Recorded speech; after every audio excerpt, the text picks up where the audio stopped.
AllBall TV. They scared, but I'm not. They don't like comentario. Y suscribe.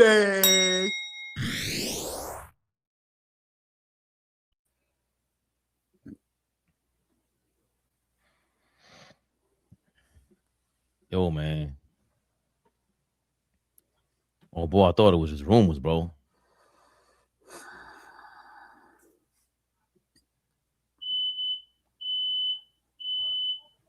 I thought it was just rumors, man. That's me. They let the smoke. They're cooking too much over here in my house. They must have got word. He's back. He's back, AllBall. Oh, my God.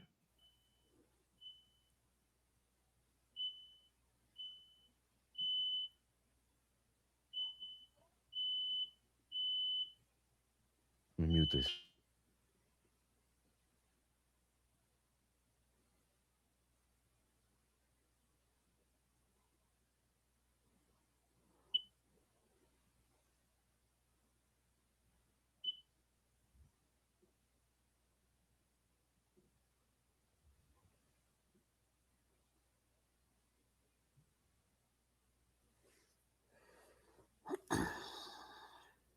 Oh, boy, take the floor. I got to make sure my house ain't burning down.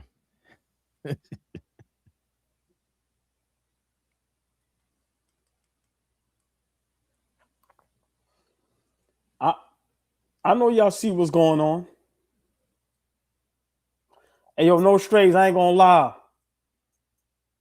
The smoke detector batteries is insane, bro. But I know y'all see what's going on.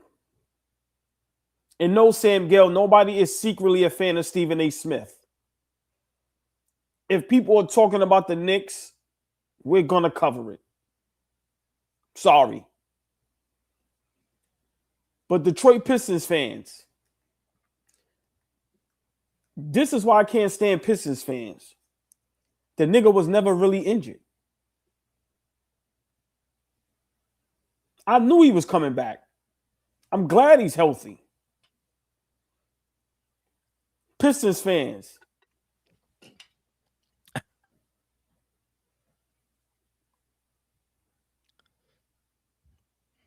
Pistons fans. That's what I'm talking about. No excuses. Cade is back tonight playing against the bum-ass Bucks. So if y'all happy with that, have at it. Y'all see what we did to Atlanta? We beat a playoff team. So if y'all want to brag and boast and show your cojones against Cade coming back to the Milwaukee Bucks, cool. But I knew Cade, like I said, I'm glad he's okay. But all you Pistons fans that had y'all panties in a bunch, y'all feel stupid now. I've been said he was coming back. He ain't listen. But am I a little worried? Hold on. Elton C. You's a showstopper. Everything stopped for you. Listen, $50. I ain't do the shake in a minute. Ooh.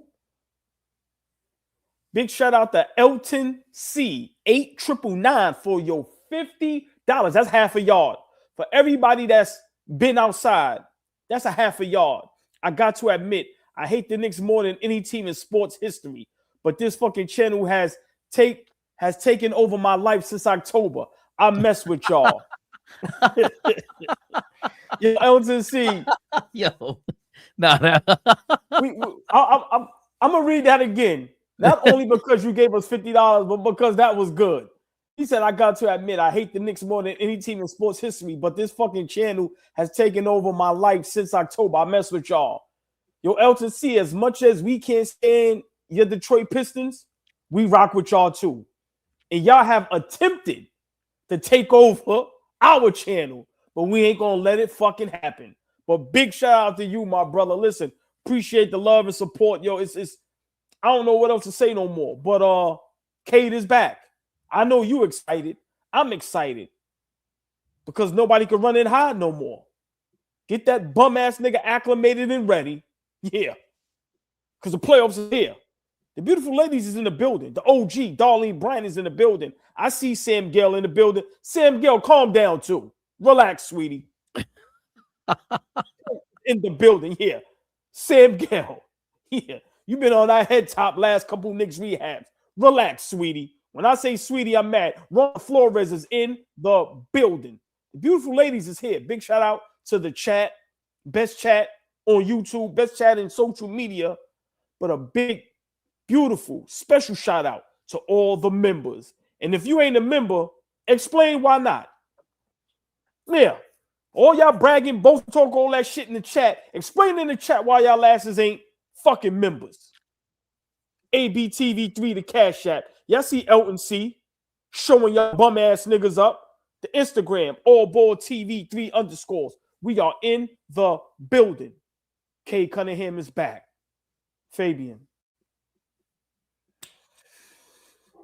Now that I got all that out. Dear Lord. Nigga said, now that I got all that out, look. Nigga said, I'm a little nervous. Wonder Woman is in the building. The beautiful, the lovely, the extravagant, the sexy, exquisite, the elegant. The beautiful ladies of AllBall TV are here. Oh, Fabian, do the wonderful job you do. I've said enough. Oh, ball. This news is so crazy. I thought it was a rumor earlier. This news is so crazy. You know how crazy it is? They snuck this nigga in the back door. Pause. Like, I didn't even know what was going on. Wow. We changed the thumbnail on him. He's back.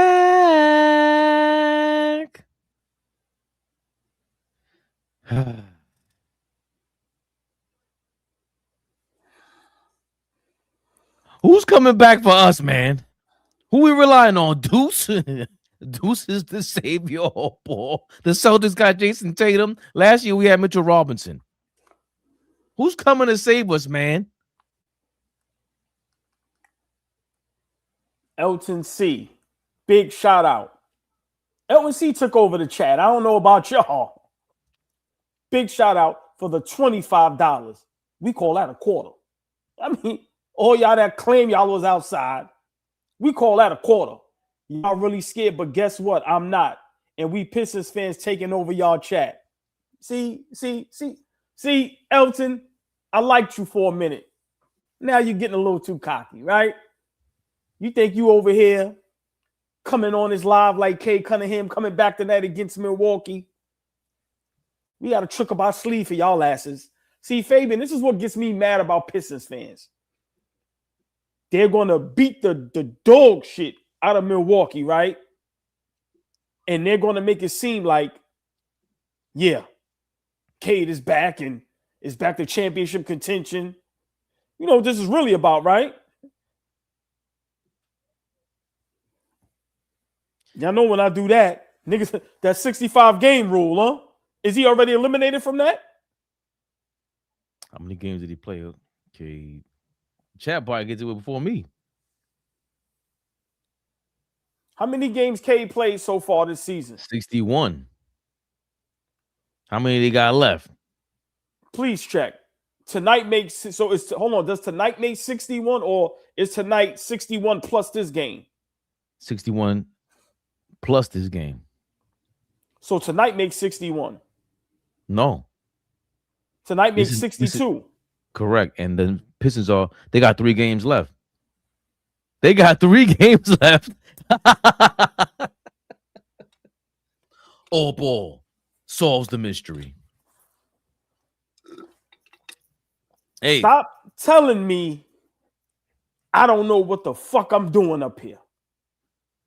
It's a coincidence that he's going to have 65 games on the dot. Oh, and it's a coincidence he comes back tonight. He caught an alley-oop tonight, too. Can't stand you niggas. Let's go, Fabian. Let's get it going, man. Hey, Elton, if you don't mind, CASHAPP is ABTV3. CASHAPP is ABTV3. He is a member already. This guy, Elton, is the man. Follow our fellow Detroit hater, the Nick hater from Detroit, Elton, become a member. Hit that Cash App, y'all. Instagram, go follow it if you want to. More importantly, the retirement fund for AllBall is in there. The secret sauce. ABTV3 is the Cash App AllBall. Jesus Christ.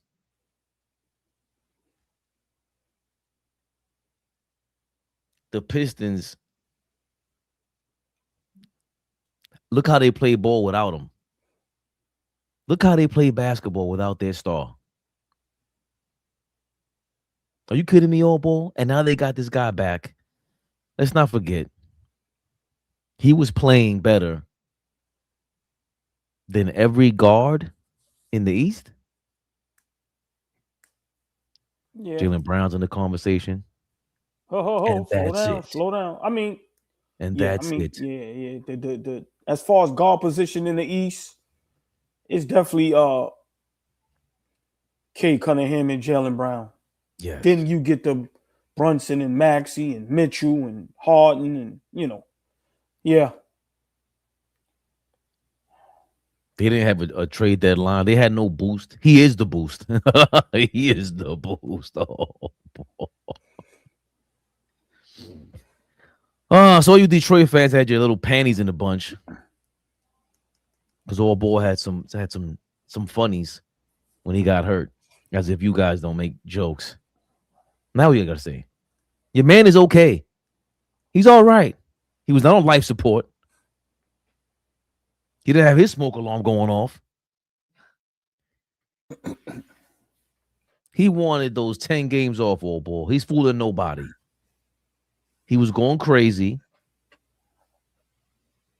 I don't know if he's ever played on this level for this long. So he might have been tired. Who the hell knows? This is scary. Is Isaiah Stewart even back yet? That guy's been, how many games does Isaiah Stewart play? Like 2?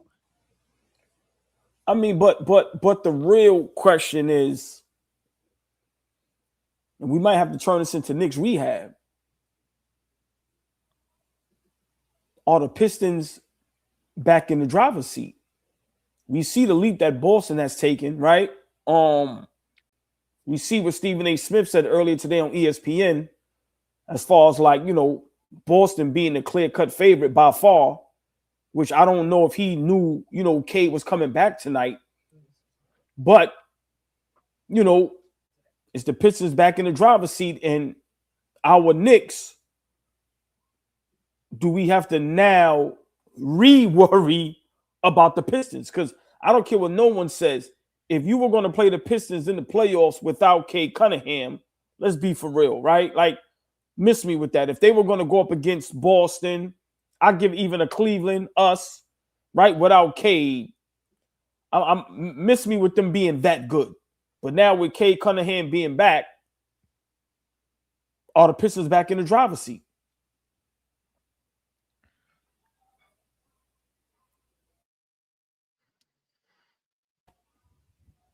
Yes.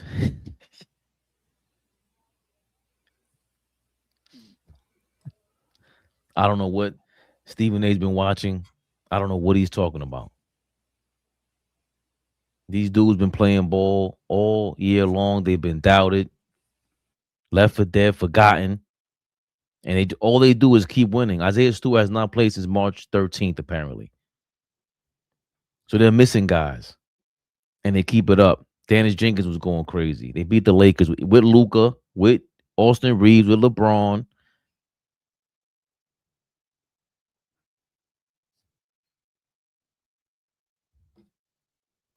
Big shout out Elton Z for your $30. We call that a third. I mean, I'm sorry if I'm telling you who I was in my past life, right? But a big shout out Elton Z for your $30. If you got Zelle, that's cool, but I don't mess with Cash App. That ish is the devil. Side note, the Knicks couldn't beat my enemy Jordan, so F y'all. And Stu came back tonight. You mad? Damn LOL. it.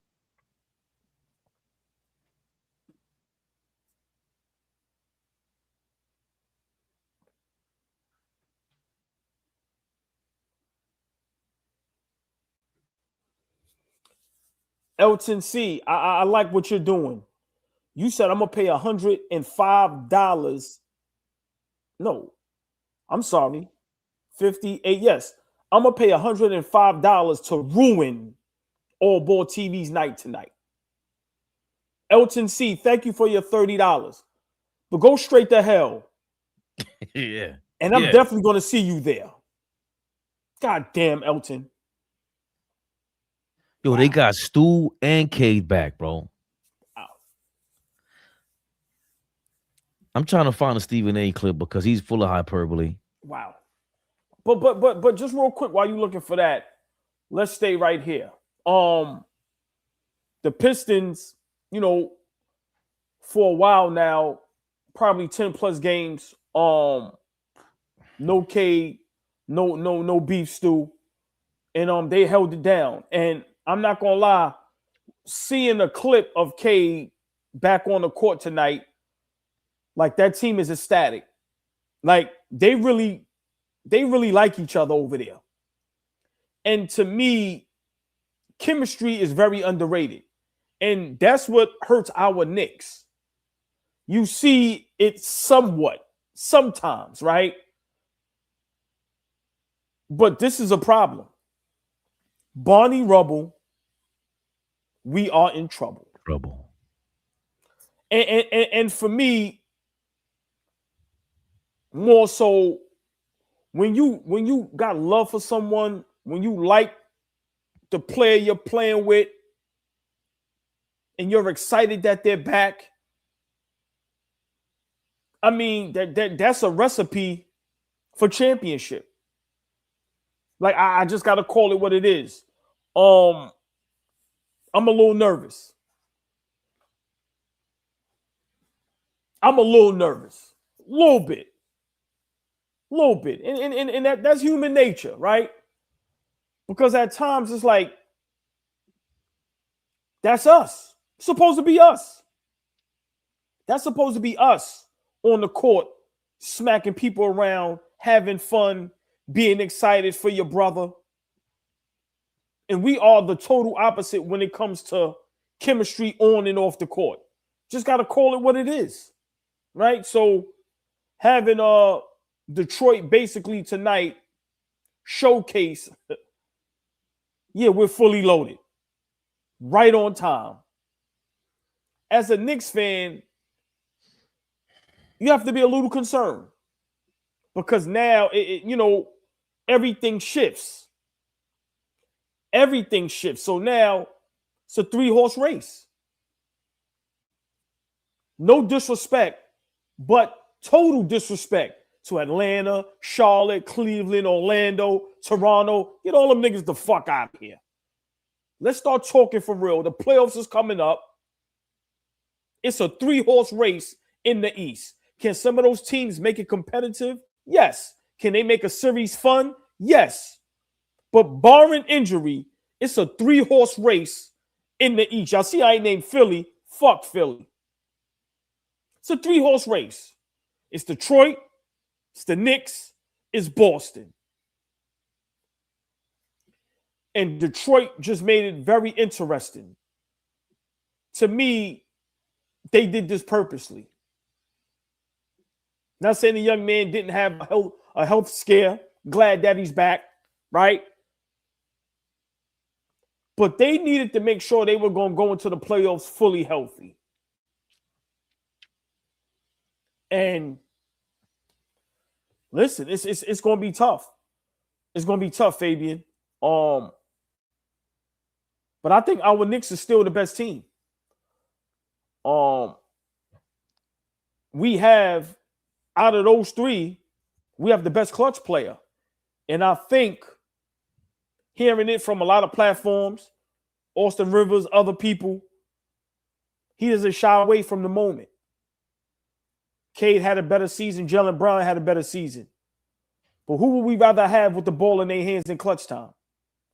Jalen Big Body Brunson.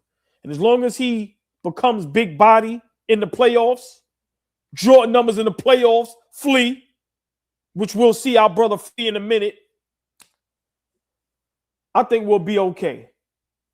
Big shout out, the beautiful, the lovely, sexy, extravagant, elegant Gail Barry in the building. Thank you for your $10. If Brown plays the right lineups, including using GTA, Kolick, and even Sohan situationally, and if JB passes his teammates open, we are good. Switch up lineups accordingly. Play smart basketball, IQ. Gail Barry, thank you for your $10. That's a great quote. That's a great comment. Fabian, Cade Cunningham is back. How difficult is the task now for our Knicks, especially from a coaching standpoint, when all of us know, depending on if we meet Detroit or Boston, 9 times out of 10, we won't have the better coach? Well, first of all, you got to deal with comments like Aaron saying, we back, OG. Sorry, Ninja. Fuck y'all. Fuck y'all. We here. I hate and love you, niggas. Yeah. Listen, the feeling is mutual. I can't stand you niggas, but I love y'all. Wow. King Speech trying to hold it down. How y'all scared of Beef Stew's 11 points and 6 rebounds?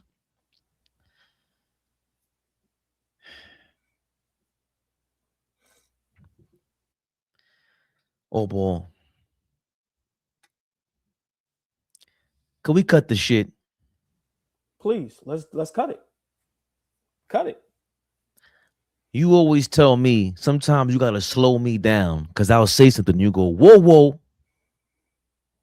That was genius. Rewind. I'm not in the business of lying to myself. I am not in the business of lying to myself. The OKC Thunder 2 seasons ago got the #1 seed, and they were perfectly capable of going to the finals, but they couldn't get over the hump as Jay wasn't there yet, the team wasn't there yet, and last season they pulled this off. Obviously, they won a championship. Yes, Halliburton got hurt. Y'all know how I feel about that. But OKC, young, I would think if Detroit were to make the finals and possibly win, they would be the youngest team ever to win the championship.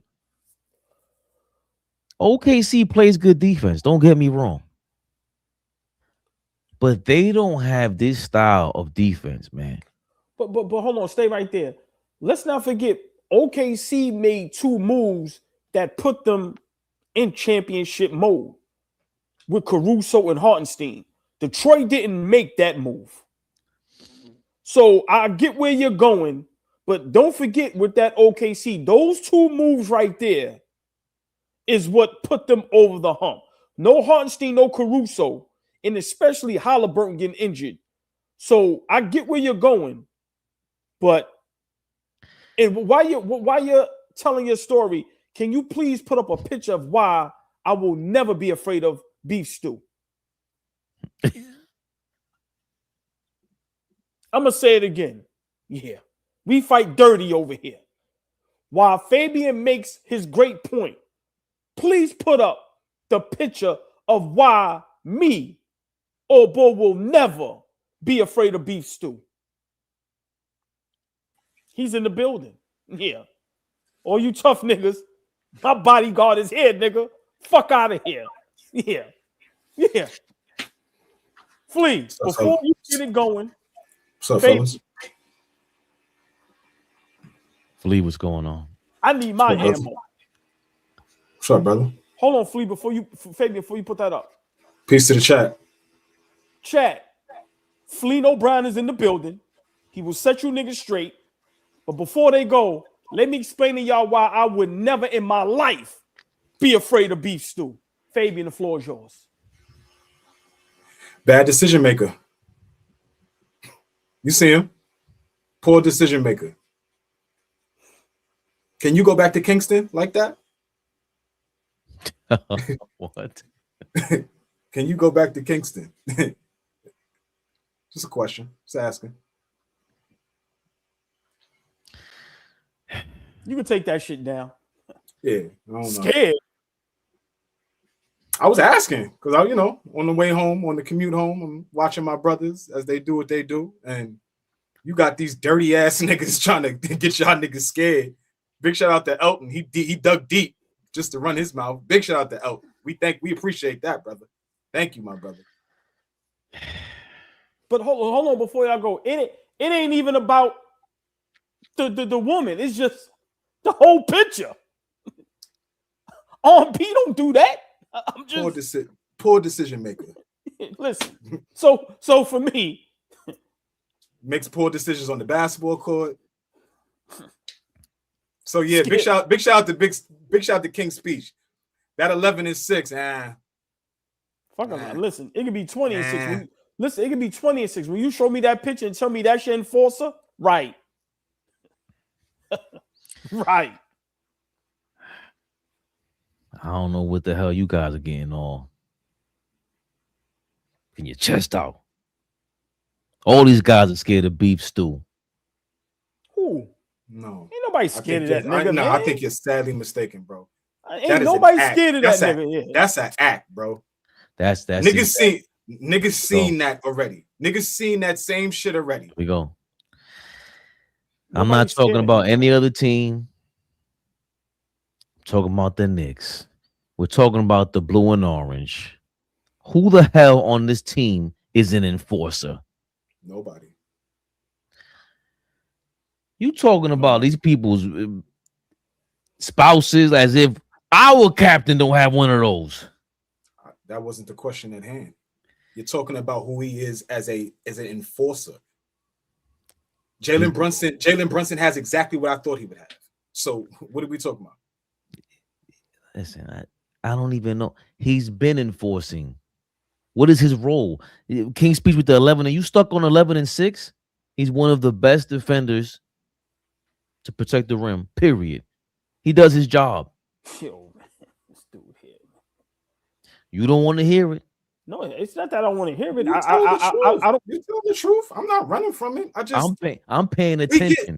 I know my opponent. I know what I saw. I saw ass whooping from the Pistons. The Celtics, when they whooped our ass in the NBA. Correct. Rim protectors not mean if the block shots all ball. That means he'll let you get to your spot. Hold on, slow down. We not that slow. I know it's not about being slow. It's that people were mistaken because he's not Marcus Camby. He's not a shot blocker. So you think, man, get the fuck out of here. I had the same reaction you did. What does that mean? And then you watch the game and you go, oh shit, they really don't. Okay. So it's not just about being an enforcer.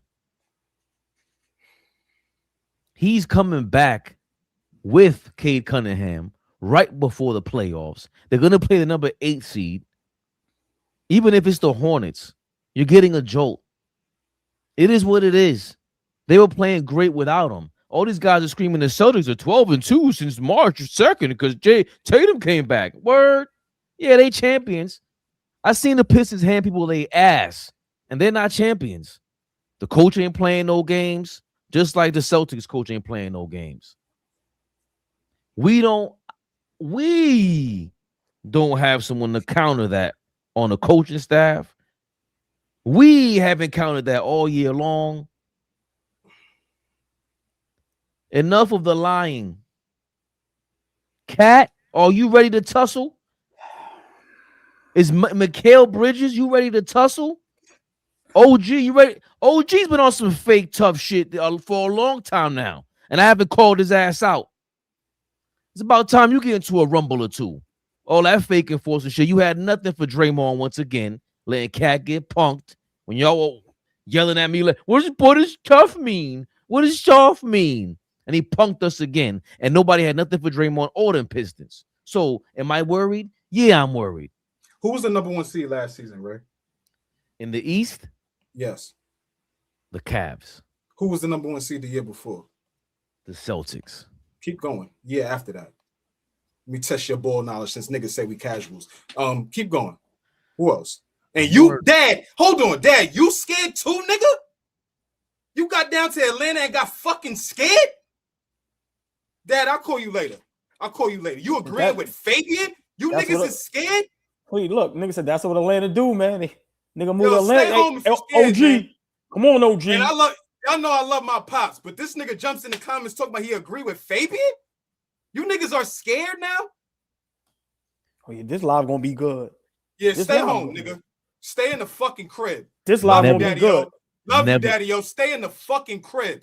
Never the little one. Nigga said scratch whatever we was talking about. We staying right here tonight. Fuck Stay in the all that. fucking crib, dad. Oh, sorry, mom.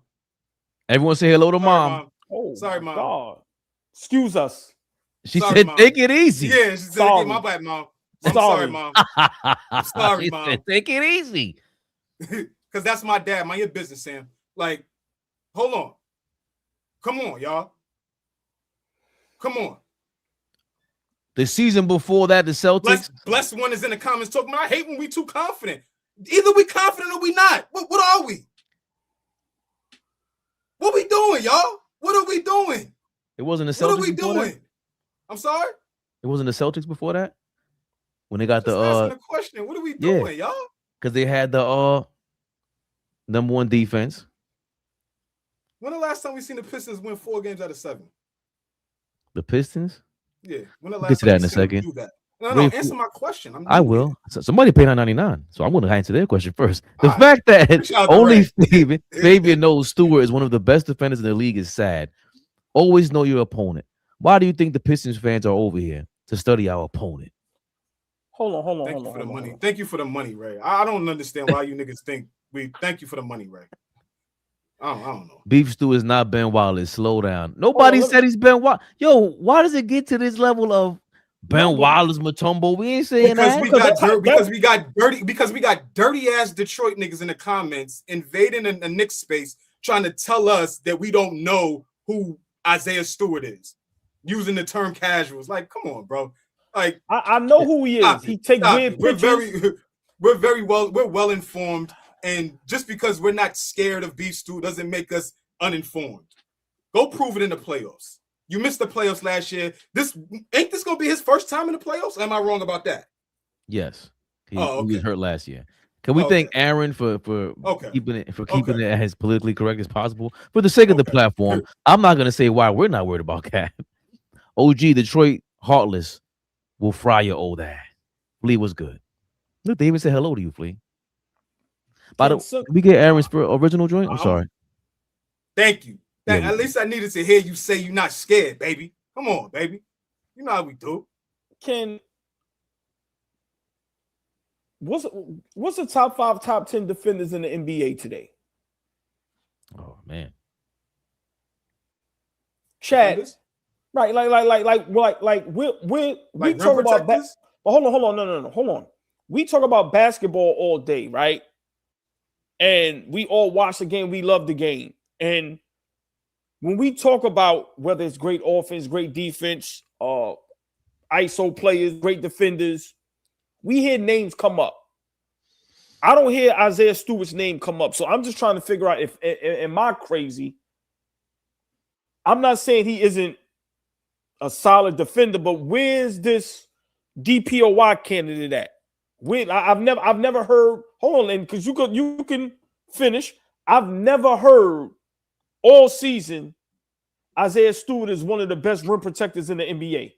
I've never heard that.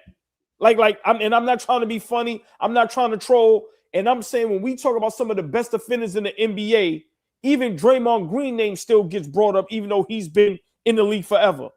Where has Beef Stew become this great defender? The last 2-3 seasons. Yeah, Giannis. He's in the same category. Giannis is the only guy that plays better.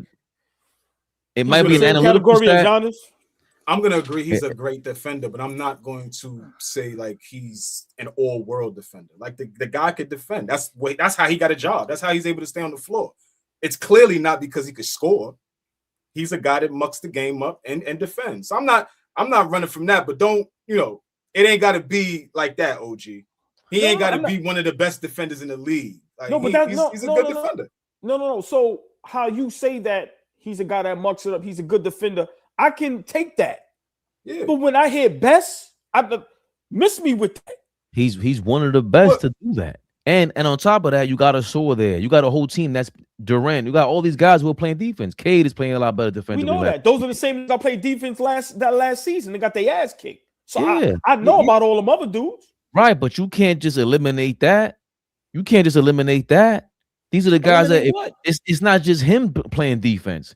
I don't even care how Giannis is suffering out there without the defenders that he once upon had. You forgetting that.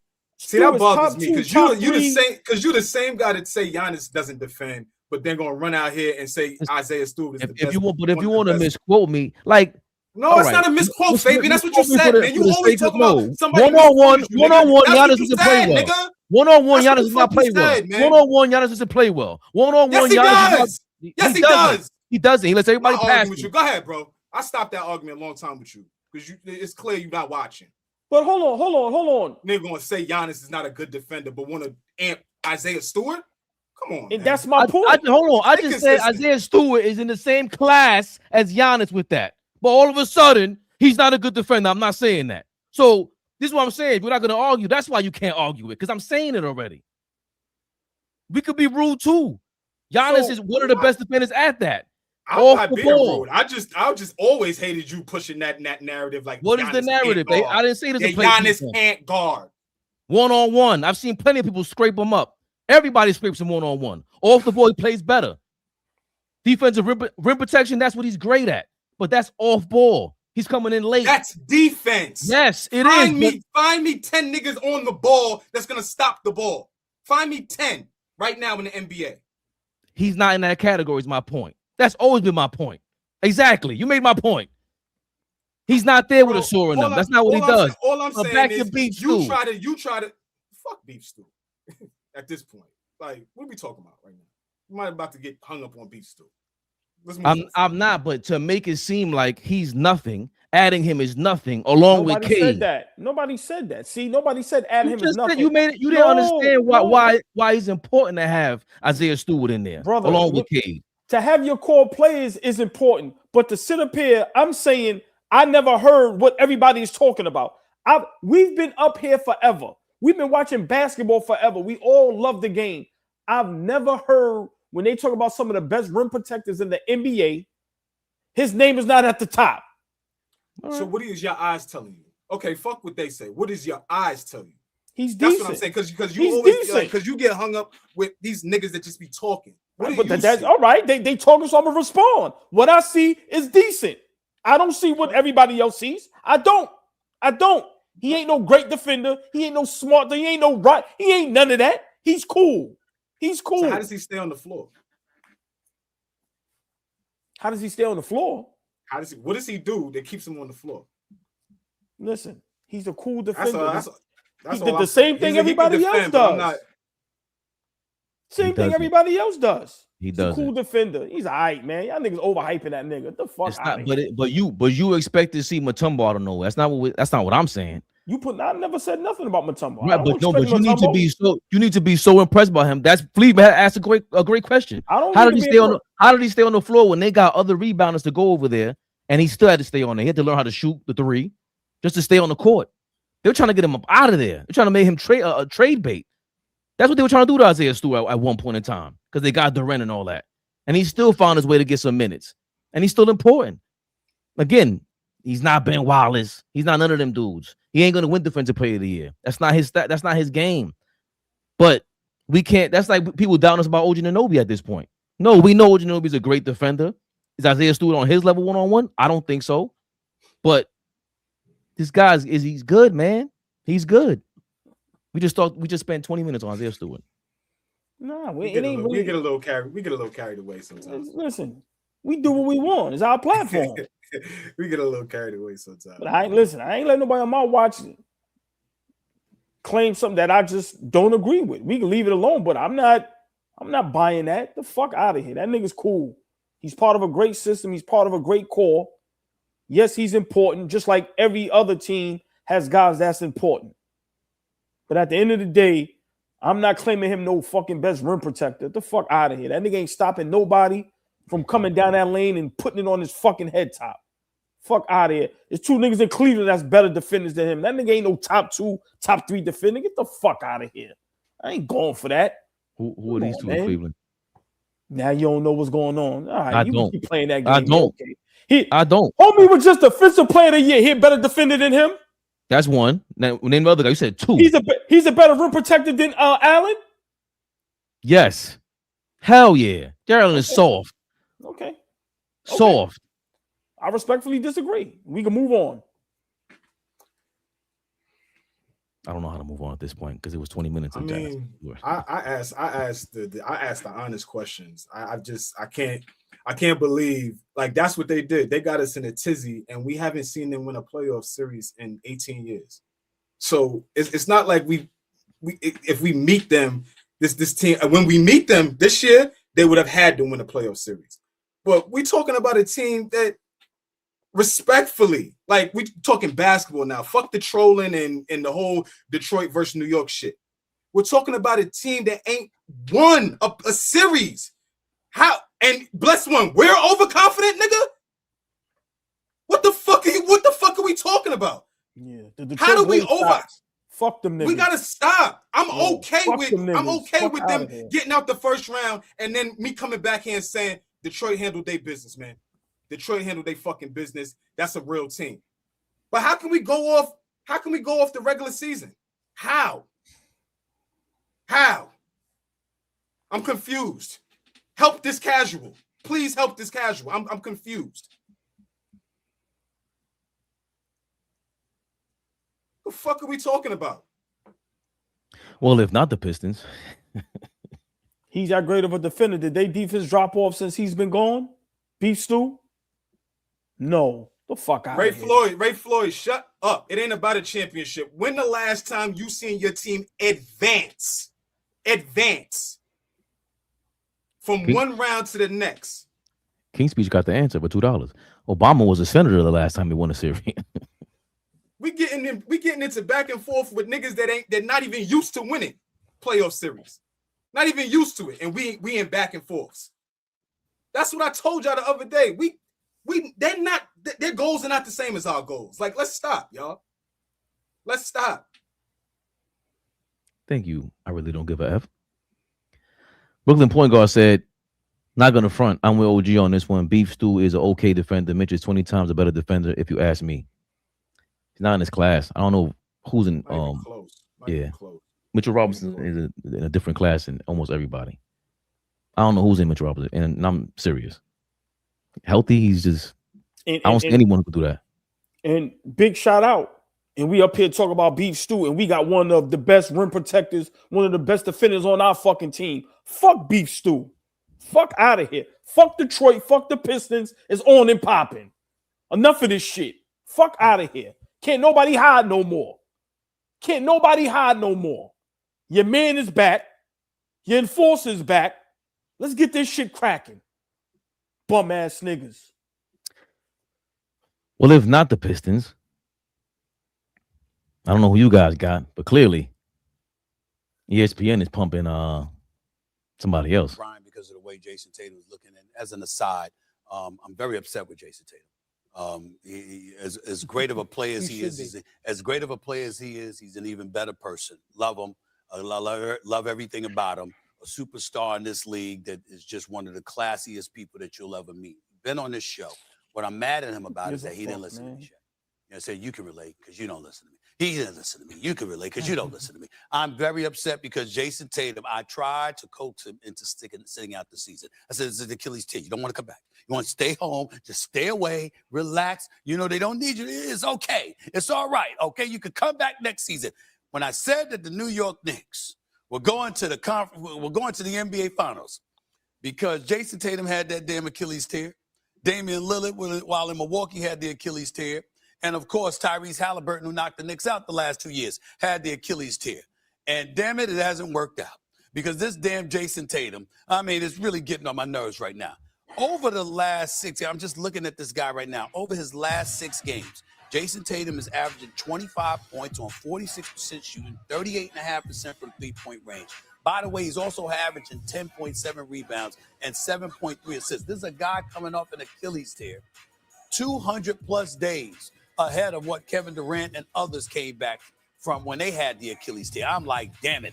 And they're 13-2 with Jason Tatum in the lineup. And they're an Eastern Conference best 11-2 since March 14th. Well, there you have it.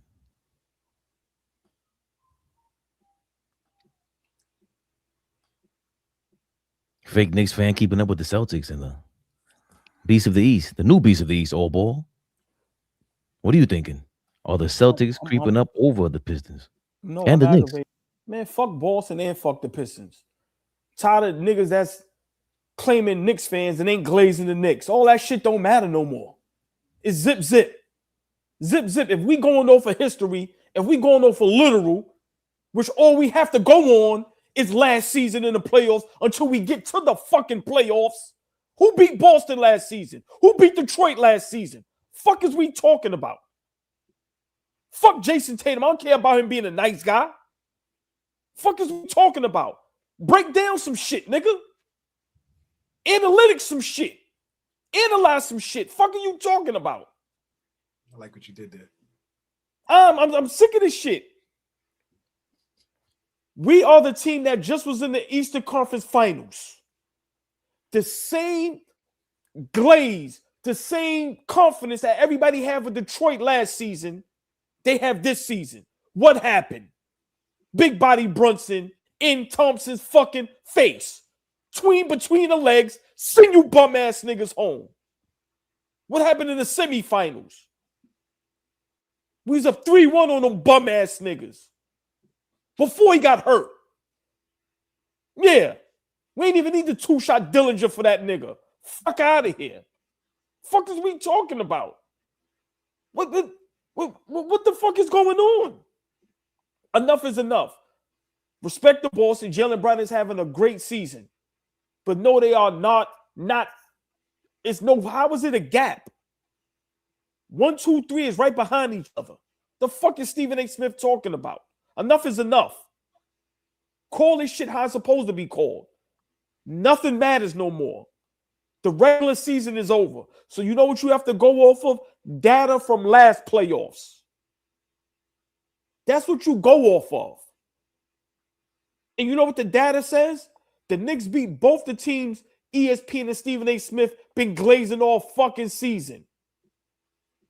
What, you want to interview for Jason Tatum?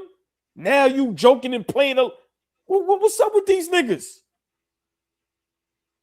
Nah, man. No. Fuck out of here. Nah. Shit getting real. Yeah. Get my panties in a bunch. Shit getting real. Playoffs is here.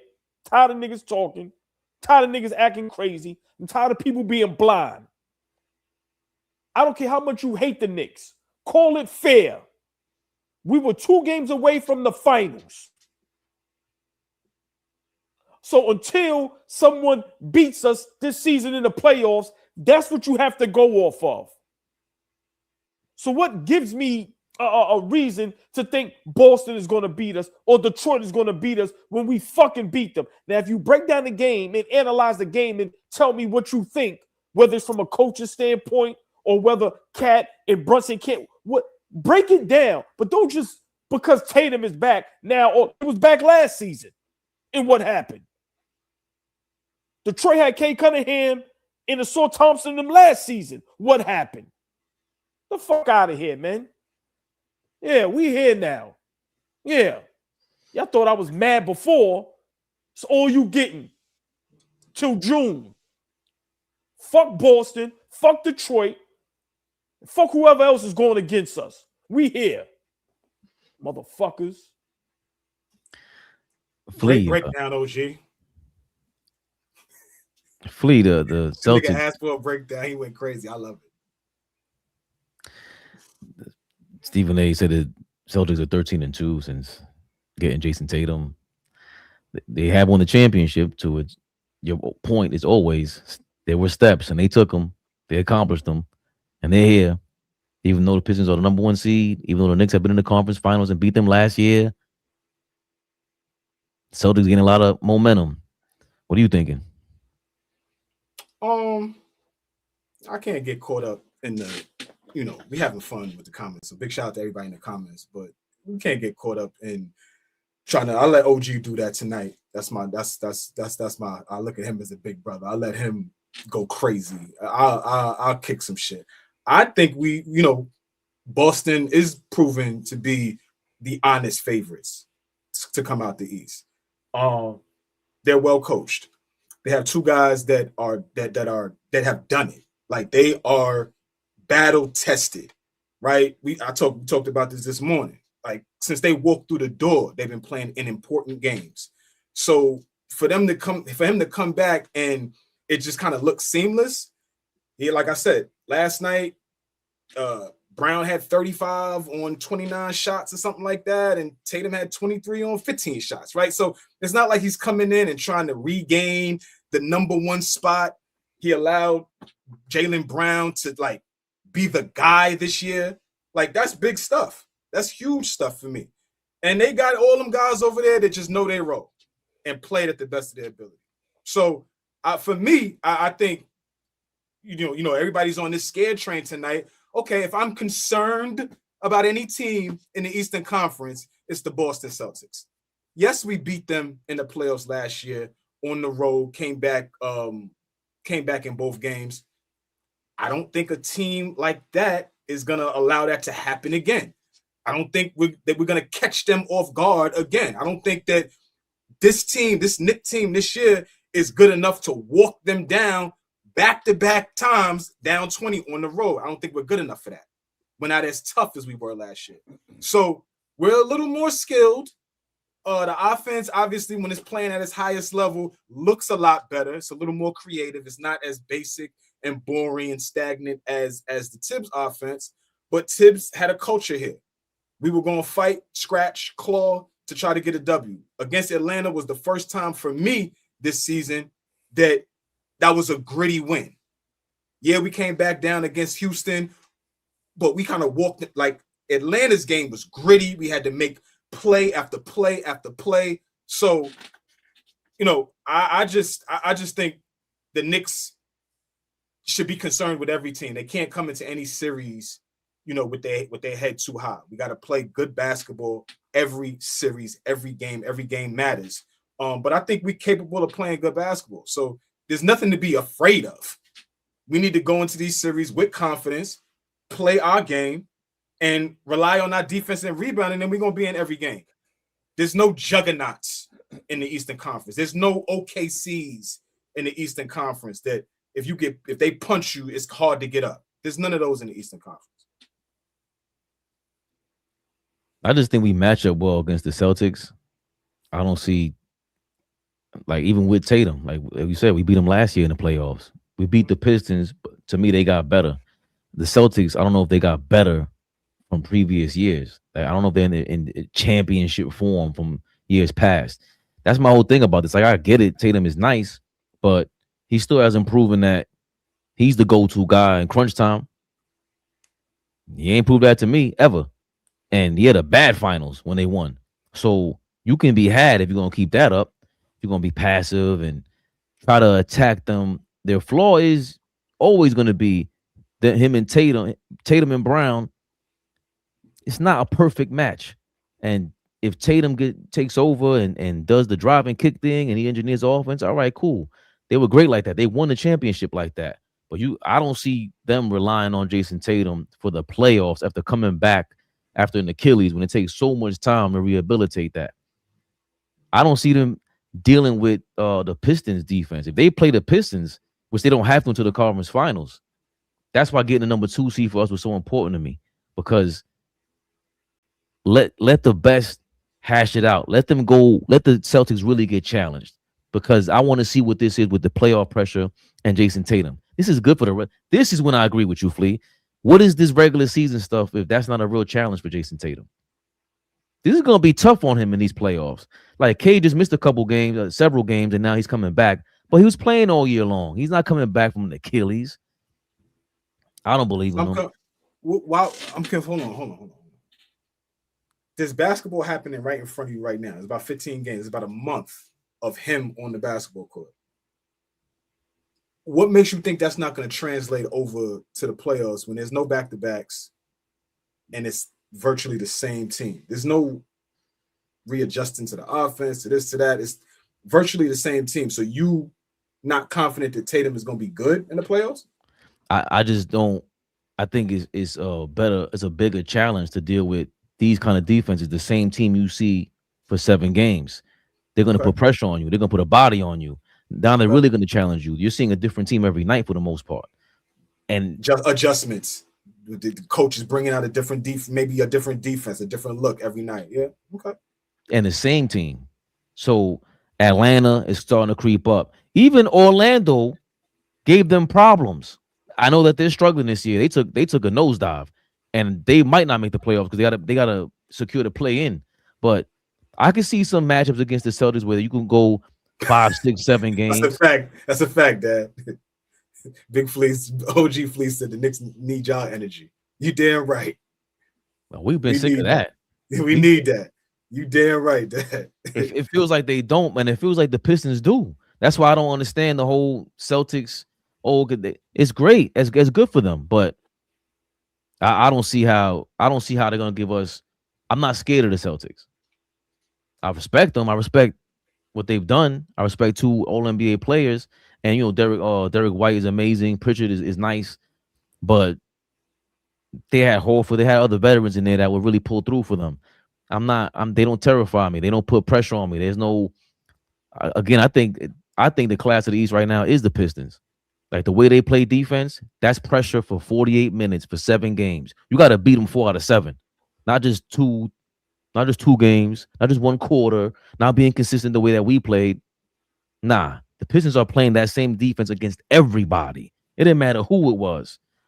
I don't see Tatum handling that, so I can't see them being just jumping over the number 1 seed when they haven't done so in all year long. I mean, I hear what both y'all saying. I think at this point, being the number 1 seed don't mean shit. I'm very surprised that a lot of platforms that talks Knicks aren't giving the Knicks some props for, and Flea alludes to this a lot, right? When you have a coaching change, things change, right?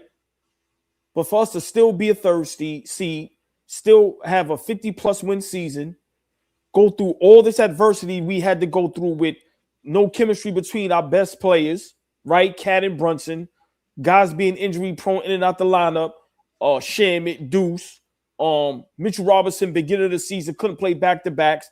We see he's getting a little more healthier. But for us to be able to go through all that and still be the legit third seed, I don't understand how, we don't get props for that, right? Everybody just brags and boasts about how great Boston has become, with Jaylen Brown being an MVP candidate, the large leap that Cade Cunningham took with the Detroit Pistons. But don't forget about us. Coaching change, just a lot of bad things happened for us, and we were still able to hold it down, and we're going into the playoffs, a third seed, 50+ win season. So I think we have some great things to hang our hat on as well. I'm not scared of none of these teams. I'm just not. We were there. That means something. Experience means something. Like I said, Detroit right now has a target on their back. How do we know how they are going to perform, how they're going to respond? We've been there, right? Boston's been there as well. So for me, teams, we're going to have to earn our respect in the playoffs as we have to every season. In every season, what we do last season, people didn't give us a chance against Boston. People thought we were going to lose to Detroit, right? And we prevailed. So it's just another season that we're going to have to shut everybody up, even people that claim to be fucking Knicks fans. So for me, I ain't worrying about none of these motherfuckers. It's 0-0. May the best man win. I think another reason why I don't believe in the Celtics is because, like, every year, there's usually only 3 or 4 teams that could really win a chip, a realistic chance. And the best teams I've seen this year, in no particular order, is OKC, Detroit, and our Knicks. To AllBall's point, in December, when we won the NBA Cup, this was coming off of the early season when we were trying to get it together. And the NBA Cup rolls around, we beat the Spurs. It was kind of surprising. We came back, beat the Cavs on Christmas. But we were playing a style that Kolick was in the game, we were on all cylinders. And I thought at that time, I was like, yo, we could beat anybody. We got the style for anybody. So I never saw the Celtics as the best team in the league. When I watched them, I'm like, oh, that's good. And it was great what Jaylen Brown was doing, MVP, throwing himself into the mix because he was playing that tough. But I never thought of the Celtics as the best team in the league this year. Even with Tatum, they don't look unbeatable to me. Last year, the Cavs were the number 1 seed. They've been a high seed probably the last couple of seasons. And for some reason, Fabian puts soft. He puts all of these things on them, but somehow they're number 1 seed, right? Last year. They get bumped in the first round. But again, last year's last year. I'm just trying to understand your thought process and how you think things through. Because we're gonna sit here and be talking for a long time.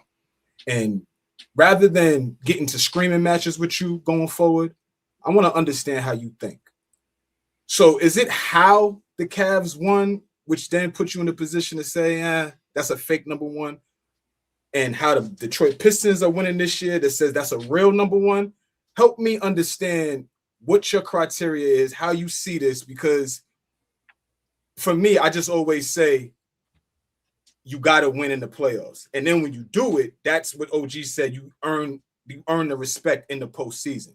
For me to say I haven't seen them do it is a valid point. It's not about going back to last year or going this and that. I'm saying I haven't seen them do it. I'm giving respect to the teams that have done it already and that are building on something. So help me. I just want to understand how you see that as the Cavs win the first 15 games of the season last year, if I'm not mistaken, right? Then they go 15-0, something like that. Yeah. Hit a bump at some point, but still end up the number 1 seed. You wound up being right because they got bounced in the first round. But how do they look fake or not real? But this Pistons team looks real. I don't think that the chinks in the Cavs armor didn't show up until mid-season when they were losing to Boston. I think Boston was their first loss, and there was certain games. Okay. To Orlando. No, they beat Orlando. So they lost to Boston, right? I forgot who they lost. Listen, I forgot how many people are like they But I listen with don't. their mouth and not their ears. Go ahead. But even the year before, when I said, yo, we could make the finals, when it was, I thought Philly was playing the best. When they had Embiid, we were playing the best. I think it was OKC, and I forgot which other team, maybe Denver. Oh yeah, that's when Denver came back from winning the championship, and they started off on fire in October, November. Then Jamal Murray got hurt. So those 4 teams, despite the record, I'm like, oh, I've seen them at their best, at high cylinders. I don't see people on that level. It's more of a power ranking than it is those standings, because clearly the Cavs, to your point, Detroit got the regular season momentum right now, and Cleveland got bounced out in the second round last year. OKC got bounced out the second round the year before with the number 1 seed. So there is credence to that. But I'm just saying, when the Celtics, when they went to the finals against the Golden State Warriors, I didn't even realize they were number 1 seed while I was watching them. They just looked like the best defense. I didn't need no stat. And then when the stats came out, I'm like, yeah, that makes sense. They're suffocating. I don't see how people could get around this. And then they lost to the Warriors, of course. But I don't go like the standings and the stats and all that. Is cool. But they should echo what you see first and foremost. And the Pistons, to me, have shown a dominant defense, not regular. To me, they look like the best defense in the league. OKC does it through 8-9 guys rotating, and it's nonstop momentum, energy. Okay, but the Pistons do it with way more nameless guys, and now they got their stars back, and they just play you tough. They play playoff basketball in the regular season. The Celtics don't do that, and at some point we were playing playoff offense, but we just let up. Yeah, we can agree to disagree, Fabian. I can't even get with you on this. So sorry, you got it. I can't even get with you on this. It's bothering me that you're talking so down on the Celtics. This shit is bothering me. But so counter it. Like, what about the Celtics? No. I don't want to belabor a point. I want us to move on because it don't. We're talking about the Celtics though. How do you not? there's nothing about the Celtics to me right now that says they can't get it done again. Absolutely nothing about them that says they can't get it done again. You talk about I'm confident in proven teams. This is not some I don't even want to say his name, but this Trump shit where we say something enough times it becomes the truth. Like, no, the Pistons got to prove something to the rest of the NBA world, not just to their fans. The fans are doing exactly what they're supposed to be doing. Everybody that's in the comments is doing exactly what the fuck they're supposed to be doing. That's how you're supposed to act as a fan. But when we talking, like when we get away from it, just bring it hoop and just be unbiased. I'm saying the two guys that are proven, that are not like over the hill or have taken a step back. The coach is young and keeps getting better. It's not a slight against Bickerstaff. I'm talking about Mazzulla. Who's done it? So, and not done it 3, 4, 5, 6, 10 years ago. We're talking about a team that's knocking on the door every year. So I can't get with Boston not being ready. When the playoffs come, it's a completely different animal. A lot of teams see that when they get there. So I don't know. I don't see it like that. I see what you're saying. You're interpreting what I'm saying as that they're not ready. No, the Celtics are great. They've done it. Everything you said is a fact. What I'm saying is that the Knicks and the Pistons have impressed me more during the season. They played a style that can outmatch that. Everything you said is true, and I'm more impressed with the Pistons and the Knicks when it comes to the playoffs because I think the Pistons have an ingredient to stop whatever you really want to get done in a 7-game series. Anything you want to get going with Jason Tatum and them, they're going to bump you out of it. And the Knicks, offensively, they can keep up with the Celtics. I don't see what they're going to – y'all could go average 60. We got the guys to keep up with that. And I like our role players better. 1 through 9, I like our team better than the Celtics. So it has nothing to do with the fact that the Celtics aren't proven and that they're not coming with the Celtics style from the last several years. They got that, but they need a little more, in my opinion. That's what I'm saying, especially to beat these two teams the Pistons got better from last year, and the Knicks are pushing to go to the finals for once. And we saw this year, even though it's the NBA Cup, we handled the Spurs twice. Celtics got some impressive wins, but I'm more impressed with my squad. Yeah. Playoffs is all about coaching too, all about adjustments, all about game-to-game changes and things like that. And, I'm not confident in Mike Brown making game-to-game adjustments. I am more confident in Mazzulla. I am honestly more confident in Bickerstaff making those in-game adjustments. Brown got to prove to me that he could coach like on the fly when shit is like, oh shit, how do we counter this? When we play Detroit in the second round or the conference finals, and we in the game, we in our minds saying if we take Cade out of there, who else is going to score for them? But then Dennis Jenkins gets hot. But then Tobias Harris turns on, and then and how do you count? What are we going to do then? Right? My thing was I don't think Detroit has a second guy to go to if they take Cade out of the game. But we don't know that. If it happens, is Mike Brown in a position to make an adjustment? So for me, coaching matters way more in the playoffs than it does in the regular season. So I know you're saying we didn't say nothing about Mazzulla. You didn't say nothing about Mike Brown. You're saying things about, you're saying things about Mike Brown and you're saying things about Bickerstaff, but the only champion on that list is Joe Mazzulla, right? So I think the Celtics need a little bit more respect than you willing to give, is my point. But why does it turn? This is the part that I don't understand. Why does it turn into I don't respect the Celtics? How does it but just because I have these guys that can beat them? You didn't say anything about any West Coast team that I mentioned. All I said was OKC's the best. But you didn't say you should have more respect for the Denver Nuggets. You don't like more respect for. I say you have to have more respect for. Right. I don't need to have more respect on a team I don't think can beat the Pistons. I think that team deserves more respect. Me, not you. You don't have to. Me. Also, it's a great point about Joe Mazzulla, but I think the Knicks can overcome Mike Brown's bullshit. We shall see. Against the Celtics, by the way. I hear what both of y'all are saying, and it's give respect here, give respect there. We need to give more respect to the Knicks. A lot of players are having a great season from Detroit and Boston. But to my recollection, we have one of the best players when it comes to playoff basketball. We have a player that steps up tremendously when it comes to playoff basketball.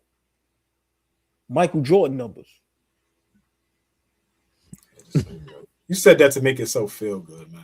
No, I didn't. You aggravated, be aggravated, but don't start bringing up Jordan. You said facts. You aggravated. I'm bringing up facts. I'm bringing up facts. I'm just saying. I got you. I heard you. We talk about the regular season is over. It's over. So now we're talking about playoffs. What Allen Iverson said? Playoffs, right? Playoffs. Yeah, we talking playoffs. I know what he said. I know what I'm doing, brother. I know what I'm doing. He don't give a fuck. I know what I'm doing. What's my guy? Are you taking it away? Yeah. No. Go ahead. These guys? These guys? Our guy has been proven in the playoffs. And at times he has been proven as one of the best players in the playoffs. So we can talk about how great Boston is. We can talk about how great Pistons is defensively. But let's just not forget we have one man, one band, one sound, and he comes up huge in the playoffs. Now, granted, I get new coach. So that's definitely, something to think about. But if you telling me who was the best player in the playoffs the last couple seasons between Cade, Jaylen Brown, and Jalen Brunson, Cade's not even in that conversation. Now, granted, a couple seasons ago, Brown, conference finals MVP, finals MVP. But last season, who was the better player in the playoffs? Why is that going to change now for Brunson going into the playoffs? So that's why I said, to me, this is a three-headed monster, and it's going to come down to the wire. And I can't wait. We here now. We can't run. Let's get to it. Yeah, Chris Dragnet threw a name out there y'all don't want to talk about. He's not here. What are we talking about it for? He's not here. Talked about who? Why are we talking about Halliburton? He's not here. Because he played better than all of them. But he's not here to play today. All he was throwing a name was out there that played better than all of them. But that's where you want to gloat, but he's not here. Why would I bring up Halliburton? Are we going to see Halliburton in the playoffs this season? No, but since you bring it up, you the same guy that was talking about nobody got better under Mike Brown. All of a sudden, we're going back to Jordan numbers. You sure you're going to get back to Jordan numbers under Mike Brown? Once again, you want to bring up Halliburton, and I'm saying, what's the purpose of me bringing up Halliburton if he's not going to be in the playoffs this season? Cool. You want to move past that now? You're right. No, you can't make me move past anything, brother. No, stay there. What was the purpose of that? Because he's bringing up, but you were talking about the best players that played in the last couple playoffs. That's what you were talking about. That's currently playing now. Cool. And that's all it was. So what's the point? You're not talking about Halliburton right now because he's not playing right now. He can't play right now, right? We're going to talk about that for 5 more minutes? That's a fact. He's not playing right now. But he was one of the best players, if not the best player, last year in the Eastern Conference. That's it. But what's the purpose of saying, another name was brought up? He's not, there's no purpose for me to bring him up. We're not going to play him in the playoffs. We're not going to see him in the playoffs this season. We know what he did last season. But what the fuck is me glazing him for if he's not going to be seen this season? I don't know. He bumped us out the playoffs twice. Back-to-back years. He was a part of the team that bumped us out. So you're right. We ain't going to see him this year. All right. So he was part of, he was the last guy to knock us out. Whoever that was, I give him what he wants. This season, the playoffs, Cade, Halliburton, Cade, Brunson, Jaylen Brown, Halliburton. Who's going to be the best player in the playoffs this season? Give me that again. Cade, Brunson, Brown, Halliburton. Give me in that order who's going to be the best player in the playoffs this season. Be on the list. That's my point. Fuck is we talking about him for? Okay. But I'll give y'all what y'all want. Come on, man. Fuck Halliburton and the Pacers too. What the fuck is we talking about? Yeah, they're a non-factor for sure. They're a non-factor. And Halliburton knocking us out still doesn't take away how good Brunson was in the playoffs up until that point. Because if I'm not mistaken, he was good last year against them. I said up until that point.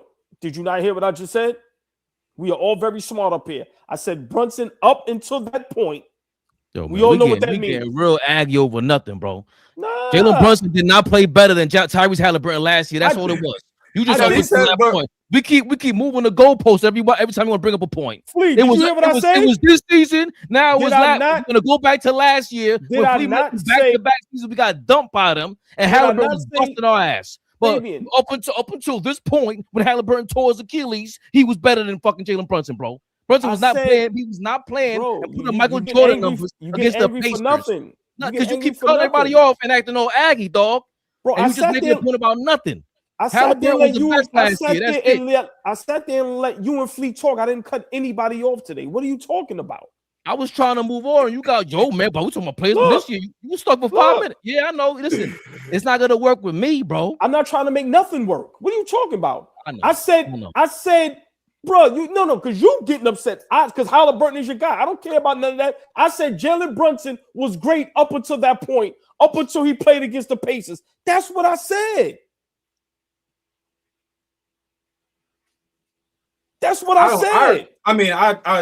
If I can interject, Halliburton shouldn't even be spoken about. So I get what you're saying.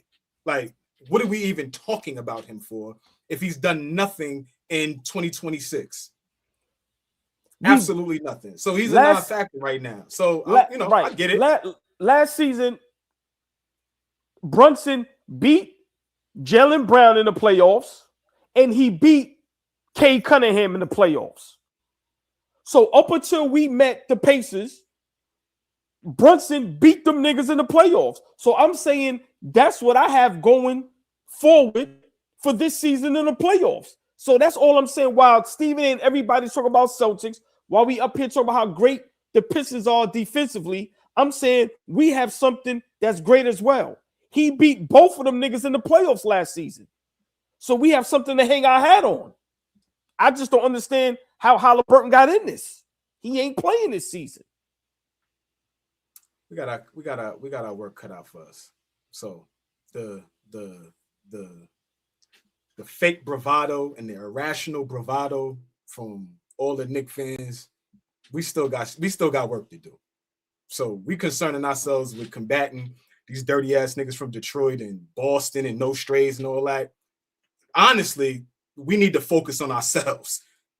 Like, fuck them right now. We need to focus on ourselves and what we doing and how we gonna approach this postseason. We could get caught up with the goofy shit and the back and forth with the fans and the this and the that. At the end of the day, the Knicks got an opportunity to do some shit, and they need to be focused on what the Knicks can do. All this assessing what these other niggas is doing, these other niggas got work to do too. This shit don't just happen because you show up or because you won 60 games in the regular season or because niggas told you was great. Niggas got to show up in the postseason. So we getting hung up with all these other niggas. This is Knicks rehab. And at the end of the day, we got work to do, flat out. And we're going to see who shows up in the postseason and who doesn't.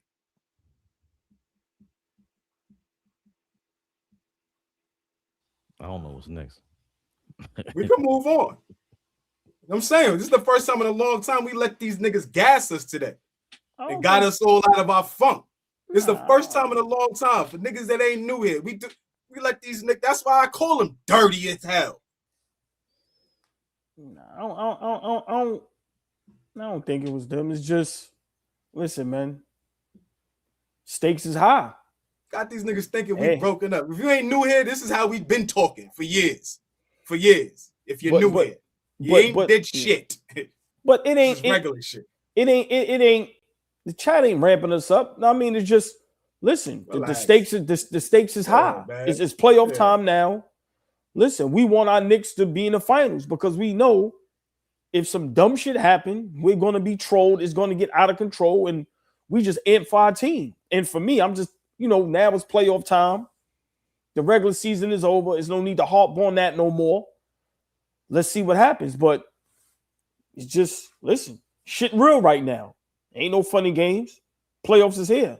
Anything can happen. We lose in the first round, it's going to be a disaster. So, like you said, Fleet, you know, we got work to do. Yeah. We got work to do. Yeah. Eat what you kill, kill what you eat, or eat what you kill, whatever the term is. Like, whoever's in front of us, that's what we need to be focused on. So the topic went off way too long. Man. What you got, Ray? What you dialing up, baby? Shit, I've been trying to dial up. You right. It was going for too long. I was trying to say it, but shit happens. Nigga, we passionate, nigga. People complain. Look, you can't win. My fault. My suit and tie and prep up. I apologize. Hey, you know who's worked up? No fake get man. Just shit in order, nigga. Fuck out of here. I heard you. JJ Redick. It's better than JJ Redick and them Lakers going through it. Worse than us. I think that's ESPN. Try to give you the credit.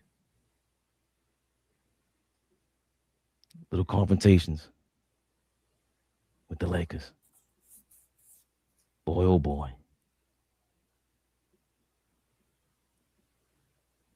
We were saying he was a dick. But there's more than that. There's more than that. JJ Redick didn't care that his man that he called a timeout for to get subbed out after 60 seconds of play was mad at him. Get that nigga out of there. No, it was worse than that, Flea. He said, you know what? I'm not tired of talking about it. I'm going to do like AllBall and just talk about it.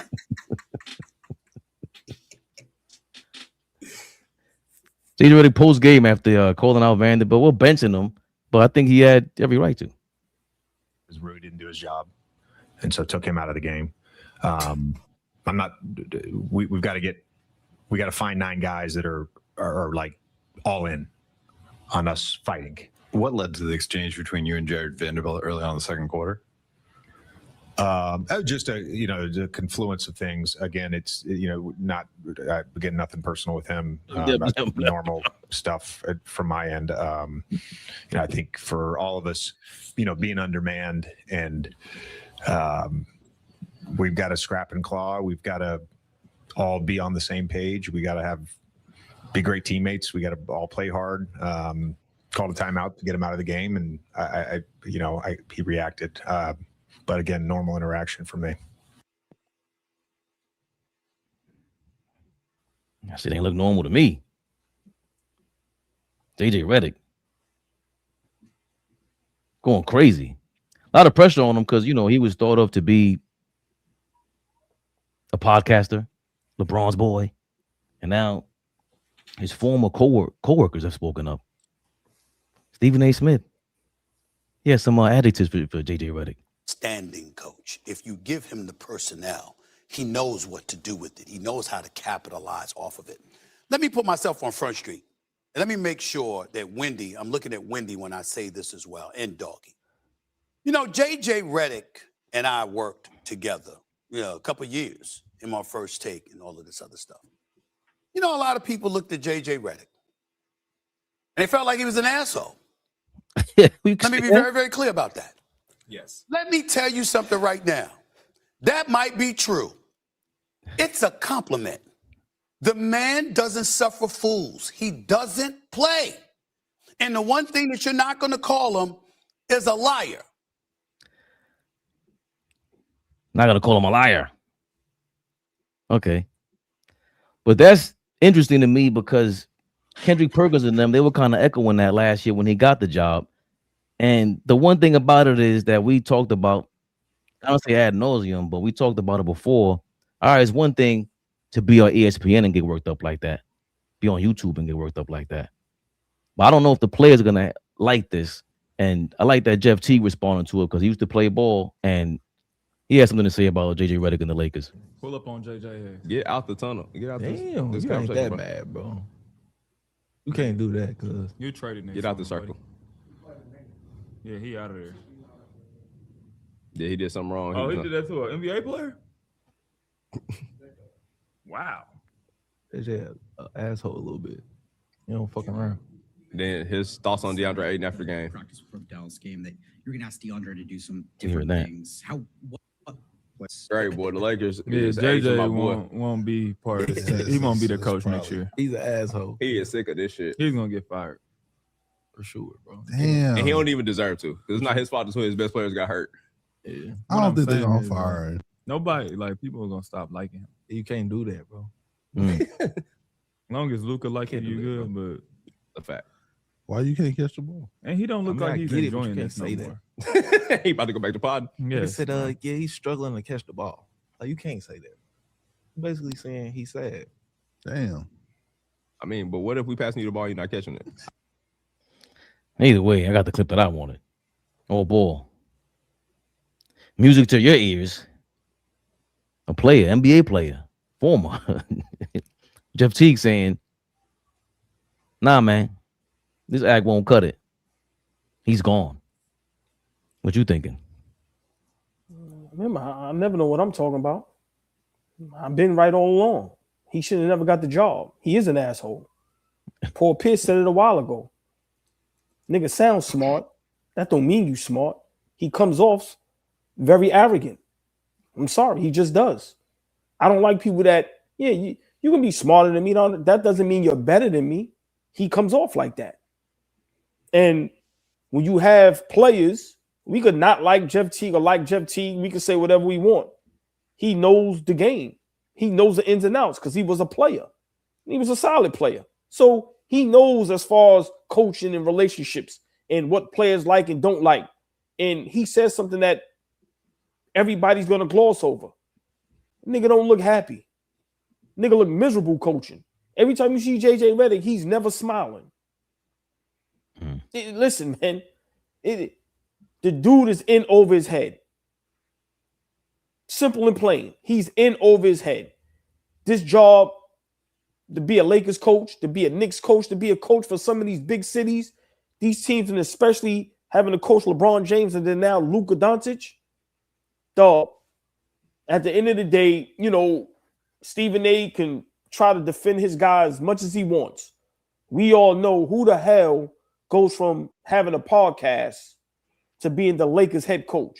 Not the assistant coach. Not the coach for maybe the Wizards. The Lakers. And when you don't do well, everybody tries to defend you. No, you had LeBron and Luka in the playoffs last season. You lost in the first round and won one game. And now it looks like you're going to have another first round exit. I don't care about the injuries. Miss me with that. You're the coach. So for me, I've been saying it, right? At the end of the day, Darvin Ham got fired after being in the conference finals. And they say the players didn't like him or respect him. Does it look like the players like or respect JJ Redick? Why does he still have a job?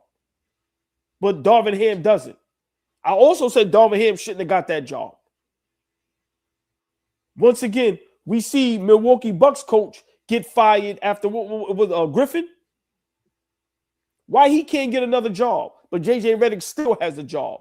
Fuck out of here. These niggas be defending these dudes. I said it. People thought I was wrong. Big shout out. To you? JJ Redick will be, JJ Redick will be fired. And he should be fired because it's another bad season. That's just what it is. You went out on a limb with the Bronny James thing, right? And now you have a player confronting you live.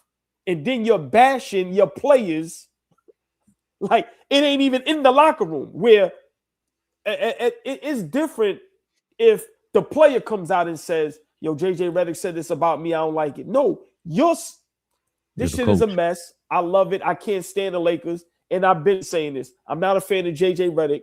Yeah, he had a great platform and he did his thing as far as, podcasting. But as far as coaching, pack him up.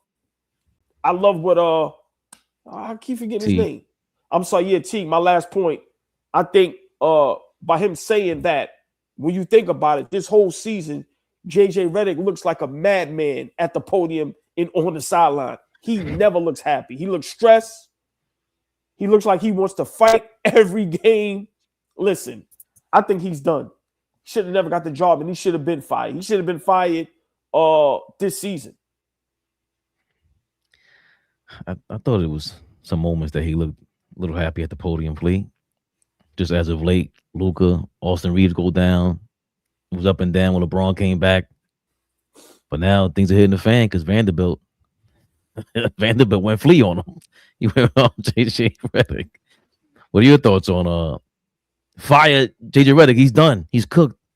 Bye-bye. I always go back to like coaching, right? I value coaching more than the average, right? Because it's always, all right, we'll fire this nigga and go get who? Bring somebody else. Like, so for me, I always feel like if a guy gets the opportunity to coach, especially on that level, like that's a hard job. That's a hard fucking job. So, like, Jeff T, real quick. Jeff, you came in as a rookie. You played for Mike Woodson. You played for Nate McMillan. You played for Tom Thibodeau. And you won a championship with Mike Budenholzer. I name all those guys because all four of those guys are going to hold you accountable. They're going to coach you. They're going to be serious about coaching. They're going to pull you out the game. If you watch 520, there's enough stories that Jeff T goes through about how Mike Woodson used to yank him, out of games because he's not performing well. So for me, I don't. Jeff T is podding. He's being a podcaster right now instead of being a real player, a real former player. So we always want to respect what former players have to say, but we want the former players to tell the fucking truth. Don't get up there and just be entertaining. We come to y'all because we want to hear real life experiences and not the goofy shit that we could do here. We want some real shit. And I just don't feel like that was real shit. You've been coached hard, brother. You've been coached by some guys that's going to hold you accountable. And for me, all I see is JJ Redick holding niggas accountable. You saying to a number one pick he can't catch the fucking basketball? And there's clear film that shows the nigga can't catch right now. So JJ Redick got some nerve to say his starting center can't catch the basketball, so he deserves to lose his job for that.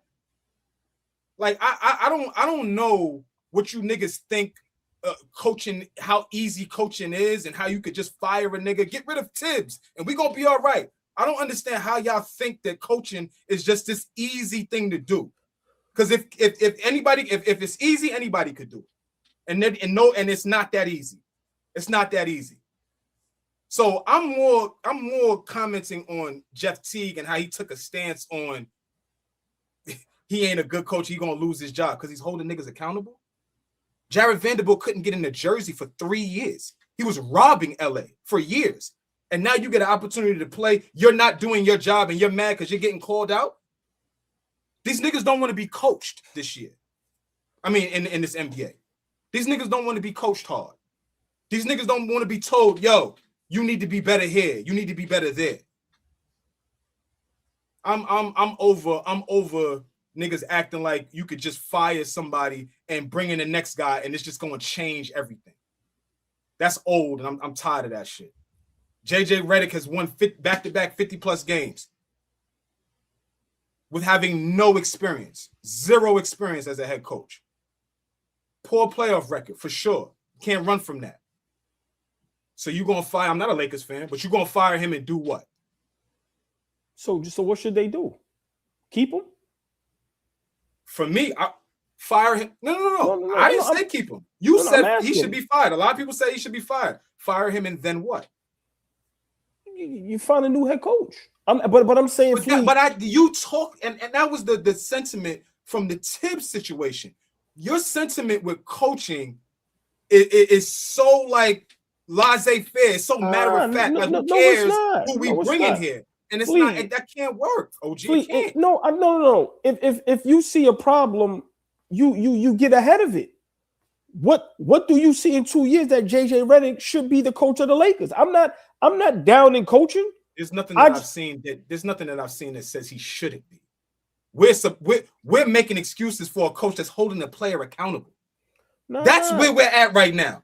We've got to the point in society with watching basketball that the first time a head coach says something to his player visible on TV and then goes to the podium like Phil Jackson used to do, like Larry Brown used to do, like all these other legendary great coaches, some of your favorite coaches used to do. I'll bring it even further. Kerr does it. Spoelstra does it. Since niggas want to say they old. Okay, the newer coaches do it too. Mazzulla does it. Mazzulla is an arrogant asshole but gets celebrated. But J.J. Redick is trying his best to coach up Jared Vanderbilt and Gabe Vincent. And his job should be on the line. Nah, I'm more that my conversation is more for Jeff T. That was a joke take. For me, just to respond, I'll let Fabian go. I understand what you're saying. You're 100% correct. You're not wrong, but those coaches that you name, I know it sounds silly, but those are Hall of Fame legendary coaches that won. And then talking about coaching. No. I understand what you're saying, but if you have a team that has two of the best players in the NBA and you can't get them over the hump, and it just looked like he's having a difficult time coaching. It just does. Hold on. So he should have walked in there and won a championship from the word go. No, shouldn't have lost in the first round and won one game. No, Flea. I'm not saying he should have won a championship. But if you're the coach of the Lakers and you have Luka, you have LeBron, and then every year that you've been there, which has only been 2, okay, you need a center. You get them a center.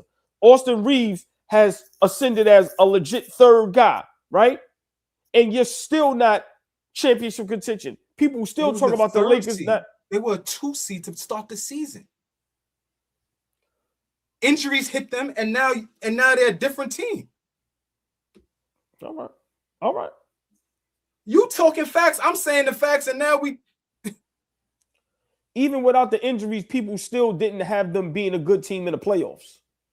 People still had them. Team. No, I'm not saying they have to be championship. People had them not even getting out the first round. Yeah, but it's also the matchup in the West. Like they don't play no defense, even with Luka. And I get why it became news because Vanderbilt pressed them, but I didn't understand why Vanderbilt was pressing him. I forgot that he didn't play for 3 years or whatever it was. And I just don't. The only thing I don't like is that he doesn't press LeBron like that. And I understand with Fleet what you're saying. He's the superstar and that's LeBron and whatever else comes with that. Like, does he have to? Like, I think you do when you treat everybody like that except him. I think that's a major issue.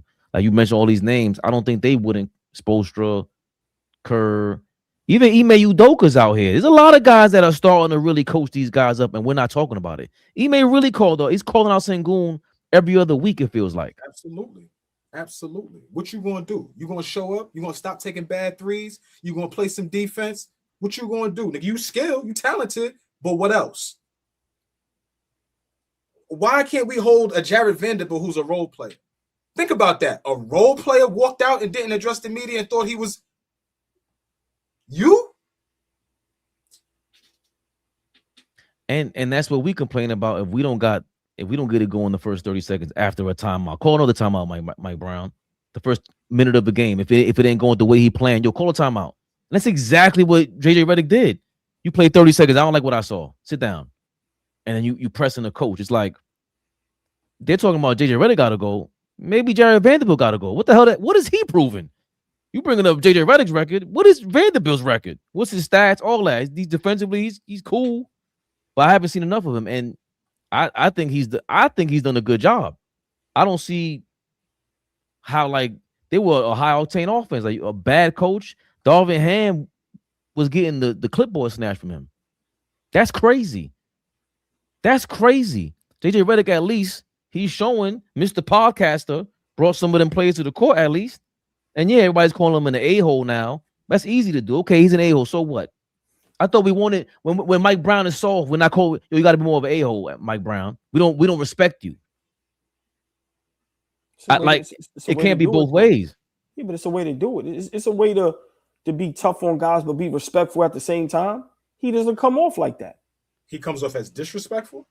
Yeah, he comes off as he's better than as arrogant. You one of these new players today, OG. So you from a different era, bro. Are you serious right now? Dead serious, yeah. Yeah. So who does it? Right. What coach do you see calling out the players in the way that you want? Because I don't. People critique Kerr for being not critiquing Draymond enough, and then when you see Ime doing it, it's like he's calling everybody out, opponents. Like Ime Tucker's going nuts on the sideline. He calling LeBron all kind of words. This guy's crazy. So, like, I don't. That's why I'm lost at. Like, I get you don't like him, and I think that's a part of the problem. I don't know if it's because he's white. I don't know if it's because he's. I don't know him personally. He hasn't done anything to me. I'm just saying there's no coincidence. Yeah, but I'm saying there's not more than one person that said they think he's an asshole and he's ignorant.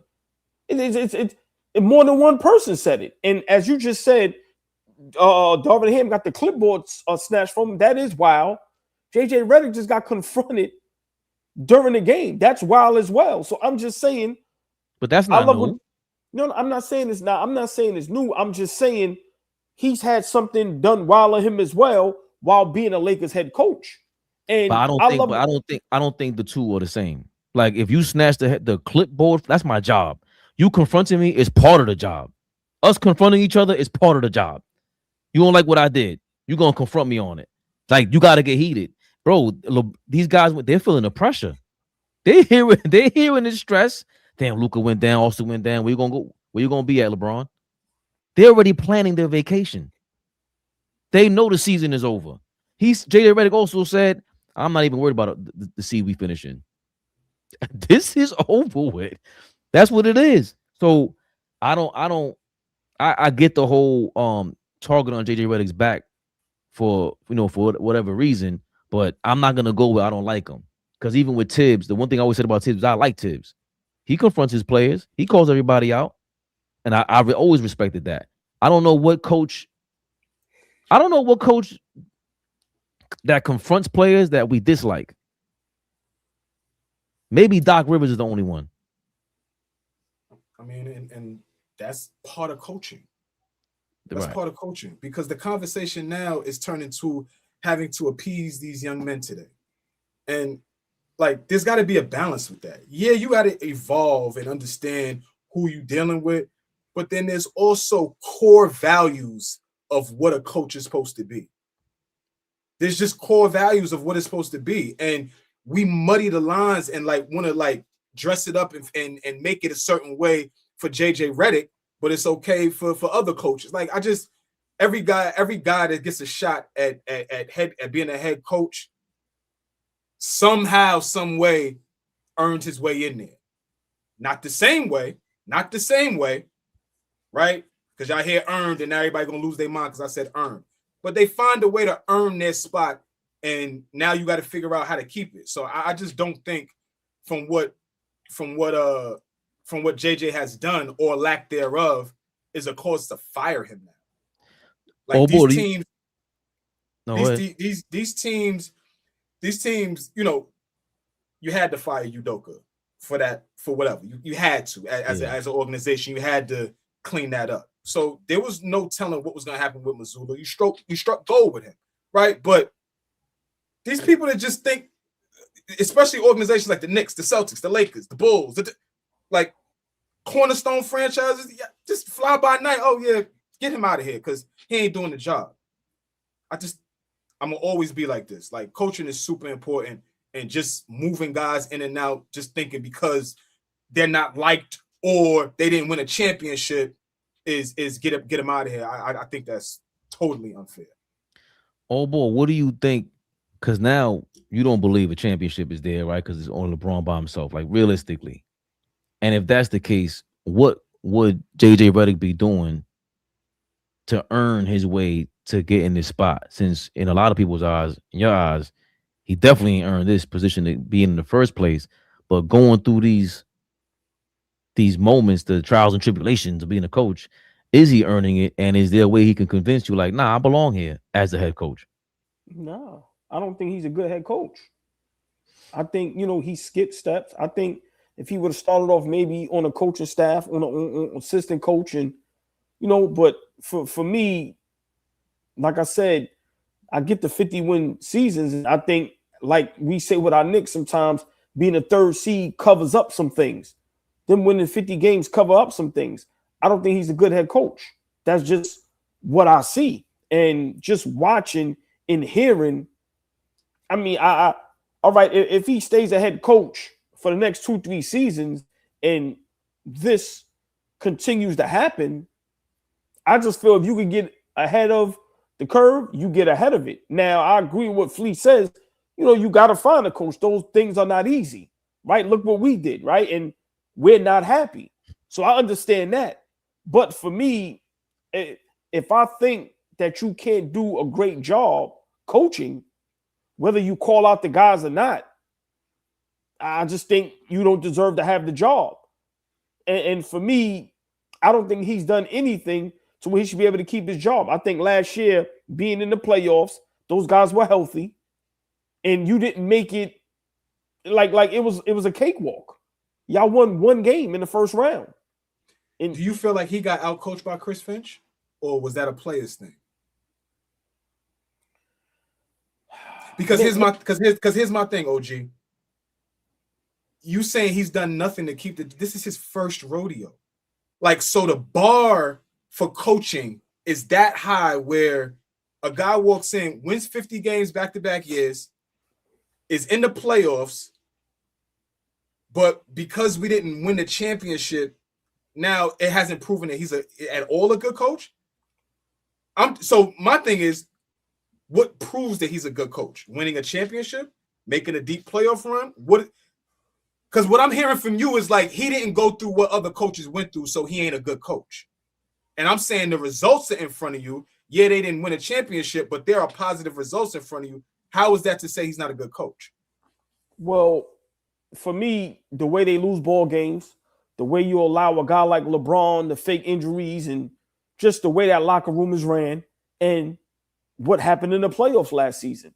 I used to be the only one saying when you have a LeBron and a Luka, that's for championships. That's not for first round exits. Now, if you don't make the championship, I'm fine with that.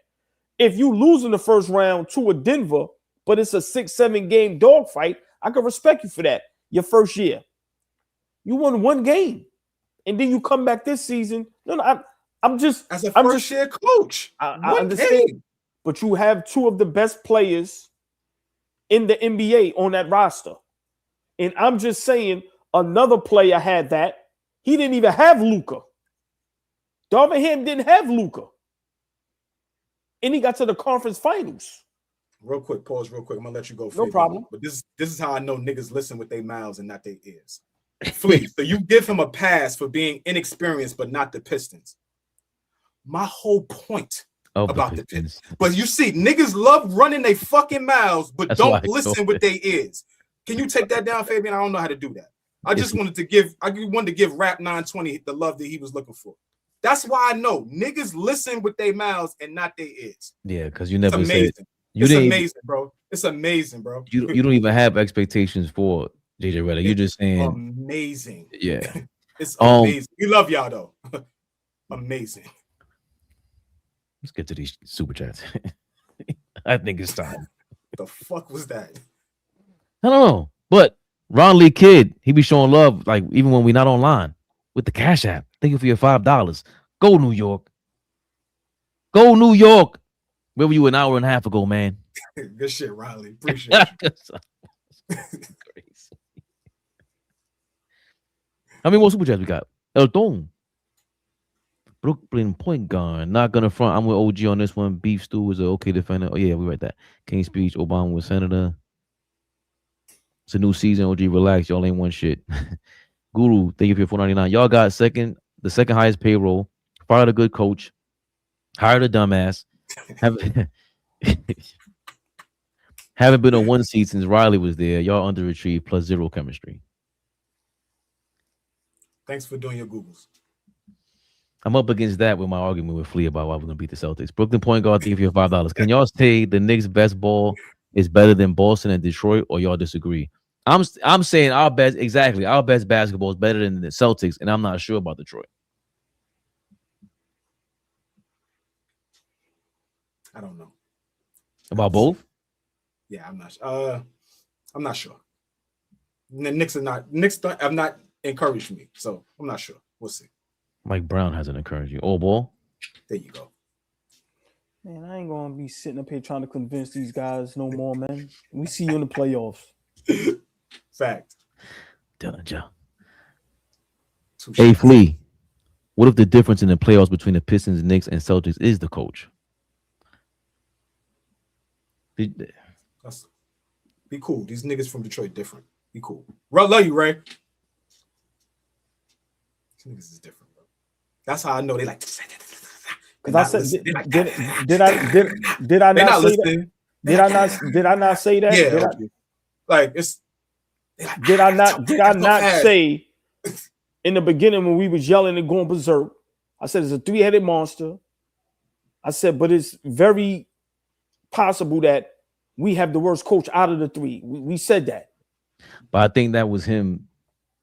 I think he was being sarcastic and hyping Flea up because that's what all Flea's been saying since since August. Ray Floyd is one of those. Big shout out Ray Floyd. He an asshole.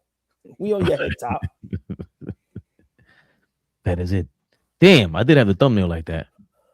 Nah, I wanted to hear what you had to say, man. I know it's 10 o'clock. I'm sorry, old boy. Had to say about what? Stephen A. Smith extorting ESPN and everybody who rolls with it. Yep, I'm saying it. We got the words, we got the verbiage. Yeah, extorting. Stephen A. Smith is quoted. He says people, including athletes, have been trying to get him fired, but he's untouchable and tells everyone to be careful what they wish for.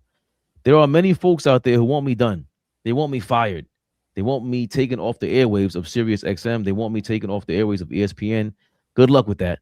Whether it's with ESPN or whether it's right here with Sirius XM, do you know why I'm not worried about these athletes? Because they can't touch me. You got folks out there that want me canceled. I want you to imagine for a second that I'm no longer working for the mouse during my day job. There's no more ESPN. There's no Walt Disney. All there is Sirius XM and whatever else I want to do in the YouTube stratosphere. Do you understand there would be no barricades? There would be no barriers. Do you understand that would unleash me even more? Careful what you wish for.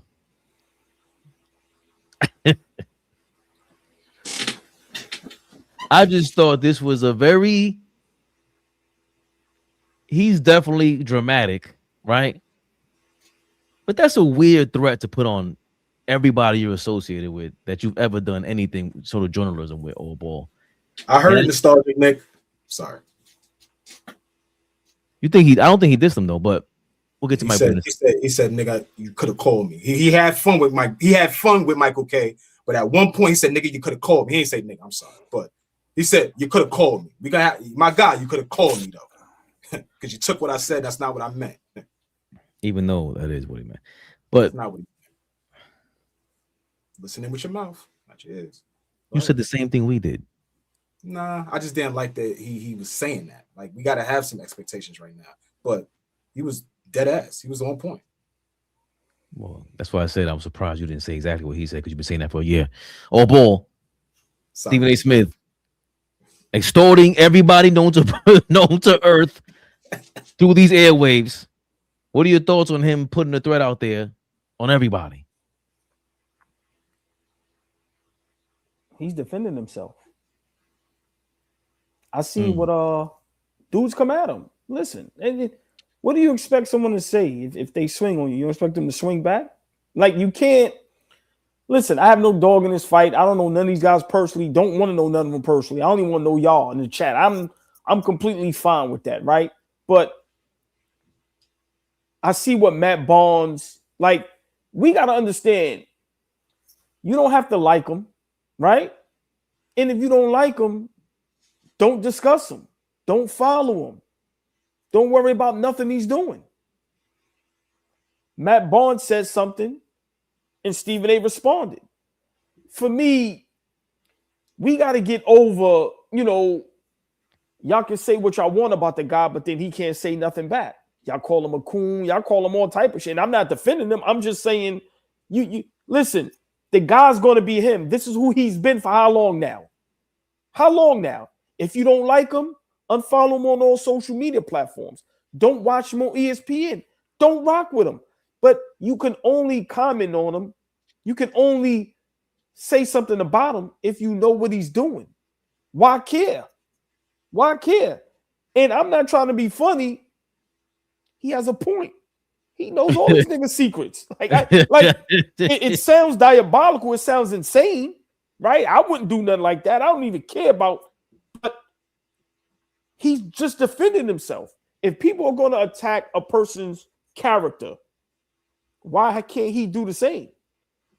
And like I said, for me, this thing has turned into a circus, and us up here, we always laughed at the fact that these guys that have been doing this job, that have degrees for this job, guys that played the game for this long, are worse than us when it comes to this. I seen White Chocolate, Jason Williams, the new platform that they done kicked Pat Bev off of.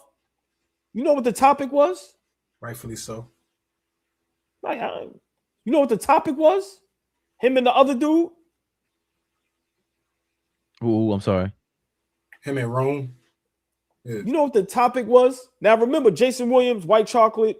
We love this basketball game, right? One of the best as far as handles. He's a champion, right? But still, Flea was in the league. People like this game in Sacramento. Let's not, right? I'm just saying, right? Yeah, I'm just saying. I'm with you. I'm with you. Right, I'm with you. Today, I seen, you know what the question and they were talking about? Do you pee every time? Do you wash your hands after you pee every time? And they actually went back and forth for about 10, 15 minutes. This is what's going. So the point I'm trying to make is y'all want to get on Stephen A. Smith, but what are y'all doing to inform us about the game that we love? Y'all are all turning into what we despise, what y'all supposedly despise. Guys can't talk the game because we never played it, right? If you're a journalist and you have degrees, you can't be able to get into this field. But if y'all are supposed to be the leaders, the guys we supposed to follow and learn from, look what y'all talking about. This shit is insane. So for me, I'm not defending Stephen A. Smith, but if you're going to come at me for whatever reason, I'm going to defend myself. And at the end of the day, if you don't care about him, don't discuss him. Don't pay him no attention. Don't pay him no mind. But let's stop acting like we don't know who he is. And Flea, that's my problem, right? All these players been around him for how many years? Why y'all acting surprised by knowing who he is? So for me, guys like Matt Barnes, Stephen A. been doing clickbait. It's not a surprise. You guys now, like Matt Barnes, what was the purpose? So for me, Flea, it's starting to get exhausting. And these guys, for me, they're showing me what not to do. Y'all have platforms and y'all are doing no good with them. None. None. I'm sorry, right? I don't know none of y'all. I don't want to know none of y'all. I don't have no dog in this fight.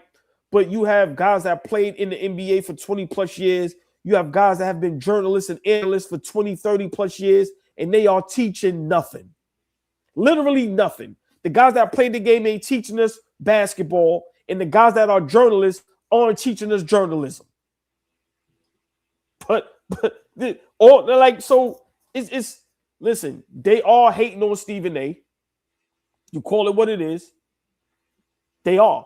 Because where I come from, if you constantly discuss somebody and worry about what they're doing, if you don't rock with them, why you worrying about what they're doing? At the end of the day, don't pay him no mind. Don't pay him no mind. It's starting to get too weird. It's starting to get too weird. And for me, I don't understand how people are still falling for Stephen A's tricks. Because what happens is when you meet him in person, if him and Matt Barnes run into each other, there's going to be no fisticuffs. There's going to be, let's sit down, let's talk. Next thing you know, they on each other platforms apologizing. And my fault, this. It's all content. It's all bullshit. But for guys to continue to act surprised, listen, Stephen A. Smith is doing what he's been doing. I laugh. It's entertainment for me. But for everybody to be getting their panties in a bunch and talking crazy and tough and acting like they talking in an investigation room, and man, listen, these dudes are so my last point, these dudes are so disappointing, honestly.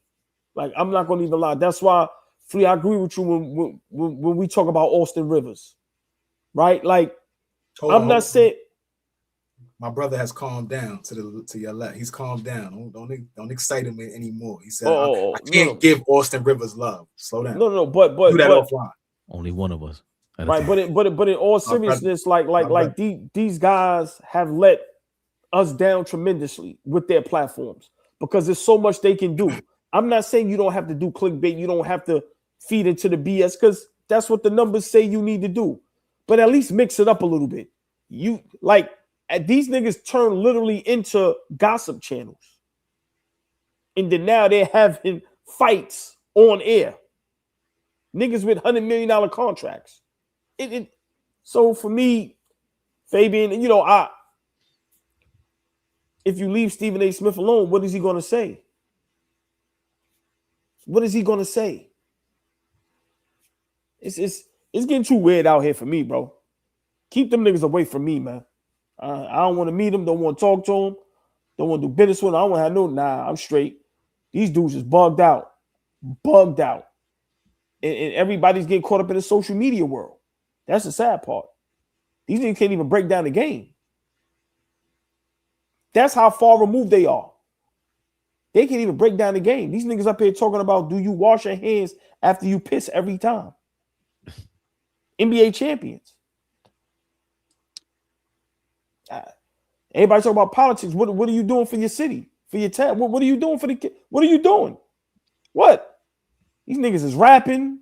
These niggas be looking crazy. Like, hey man, listen, get all them niggas out of here. All them out of here. I'm done with all them dudes, man.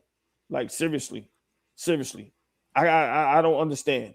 But I can't blame Stephen A. Smith for, you talk about me, I'm gonna talk about you. And he's right. Y'all keep fucking with me. A lot of you niggas got some dark secrets. That's what Matt Barnes said. Like, he was the go-to guy. He does have our skeletons in the closet for everybody. I'm just like, mighty humble of you, Matt Barnes. Flea, I am interested in what you have to say. I'm interested in your thoughts. Raw and uncut. You've been very patient today. I will say your poise is amazing. In all seriousness. Learning from the best. Trying not to cut nobody off. Learn from the best, man.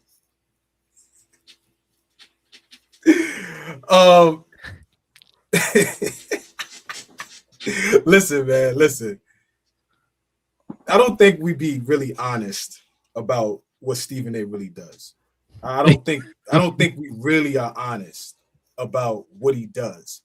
He's a gaslighting bitch, and we don't be real about the type of gaslighting, corny, goofy shit he does. We be real about what we expect from these NBA players. We expect them to be real niggas. So don't respond to Stephen A. Don't do this, don't do that. But all of us fall victim to responding to gaslighting bitches. We all fall victim to that. And that's what's happening right now. And that's what's been happening for a very long time. See, Stephen A. thinks he's one of the athletes. Let's talk about that. We hide behind, I'm a reporter. This is my job. So do your job. Do your job. Do your fucking job. There's a lot of other reporters that I don't know if the lines get muddied or not. I don't know on the screen how murky the lines are between them and players. You are a common denominator, brother. Stuart Scott was beloved. Michael Wilbon, your OG, is beloved. We could talk about a bunch of other reporters that do their job, criticize guys, hold guys accountable, but are never called Uncle Toms, coons. That is reserved for you. But he's sticking up for himself? Yo, OG. I don't know. I can't get with that, bro. Hold on, you Flea, start something. Flea, you start something with me. Flea, if somebody call you Uncle Tom or Coon, whether you are or not, do you have a right to defend yourself? You have a right to defend yourself. That's all I'm saying. 1,000%. Right. But That's all I'm saying. who is coming from is real. But who is coming from is the guys that have known you for 20 years. That have been locked in with you for 30 years. There's an expectation that you created when you were eating tuna fish and drinking Kool-Aid as a guy working for Philadelphia. There was an expectation created. You created a bond with Allen Iverson. And the first time you did some dumb shit, Allen cut you off for 2 years. The first time you did some nut shit, he completely cut you off. Yeah. Because I trusted you. You behaved in a way that was not of what we've created, our relationship. And now I got to put you to the side. Right. That's how you do it. But there's a track record. But now you've crossed over into the space. See, when Allen did it, there's no Instagram, there's no that. But, so Allen can't. Right. No. What Allen Iverson did, that's how you do people like that. Everybody else supposed to learn from that. It's up to y'all to still rock with him, deal with him. Like Flea, you 100% correct. We know who he is. So sometimes, but I think that's it, OG. I think the players knew who he was, and who he is today is not who he was. He's grown. That's really my point. He's grown into somebody that's in stuff. They can't take it. They can't deal with it because he talks as if he's a former athlete. Right. He talks from a threatening tone. He talks from the position that he comes from, OG. It's not about if he needs to defend himself. Do you? Flea, you can't do you. They give him ammo. But Flea, they give him ammo to Flea, a nigga like that. You have to have tough skin and you have to ignore him. If you don't ignore him, a la a perfect example, Josh Hart. Bro, ignore him. Because if you don't ignore him, you're going to get into it with him. You're 100% correct. 100% correct. But when he gaslights, let him gaslight by himself. Leave him alone. Because we know what's going to be the result. Him and Jaylen Brown. That was the weakest talk interview ever. That's what's going to happen when you see him. Ain't nothing going to happen. He ain't going to do the mafioso talk. No, pressed him though. No, ran up on him and pressed him though, right? He said a couple people. I don't know. Who'd you see with your own two eyes? There's a king. Oh, your man Braun. Right. And hold on. Hold on. That's a perfect example. He kept trying to gaslight it. What LeBron did? Nothing. Now look, bro, you talking to yourself. So now when he brings up LeBron still to this day, you talking to yourself. Nobody even pays it no mind. It doesn't go viral. But LeBron knows if I say something back, or if I say, bro, leave him alone. We give him the light, the gaslight the bitch. You 100% correct, Flea. You spun it on me. You 100% correct. You. but at the same time, every human being has a right to defend themselves if someone talks about them. I'm saying no matter what. Look at Big Boy. What's the big dude that don't nobody like on YouTube? Him and Stephen A was going at it. Whitlock. Nobody pays him no mind. He's sitting up there talking to himself. But when you give him ammo, that gives him content. Think about it. Bro, he done got ostracized. Nobody pays him no mind. And he sits up there and talks crazy. Bro, you got to know what you're dealing with these dudes. If you feed into it, this is what you create. Bro, Stephen A has been who he's been since the Allen Iverson days. He ain't changed. He just evolved. He's still that person, bro. But at the same time, Matt Barnes and them, y'all are just as wrong as him. Bro, don't pay that nigga no mind, dog. What's the purpose of me? Bro, Matt Barnes, these niggas up there. Yeah. It's gonna go talk that. Bro, he's looking at you going, got it. Look, you ain't never lied with you. That's a fact. So for me, there's too many examples a la Iverson, a la LeBron recent, where you nip it in the bud right then and there in person. Remember, he can't hide. You know where he at. You know when he's going to be at a game. Nigga, go to the game. Mhm. Yo, my dude, what's going on? Had that talk in the tunnel. After that, if you still talk about me, then we know. But at the same time, to me, nobody's handling it correctly except LeBron James. You handle it, you nip it in the bud, and that's it. But you don't give him that fuel, Flea, because at the end of the day, this is what he thrives on, bro. Every time you say something to him, he's going to make 100, 200 bands. Easily. The response, and then You kidding me? OG circle game. OG circle game. Yeah. That's my OG. You know how he's spend some. Now he got me agreeing. Fuck out of here. Toddy. Nah, you my brother. I know what it is because a nigga gaslight you and you'll go crazy. And it's like, bro, you can't change what they say that shit, leopard spots or whatever that shit is. Bro, that nigga ain't changed yet. Bro, Yeah. that's who he is. Same way old boy gaslit me earlier. Gotcha. Nah, man, listen, shit got real. Gotcha. No, but come your ass here. But But to the last point, Fabian, I just want people to understand, like, sometimes in life, you gotta blame yourself.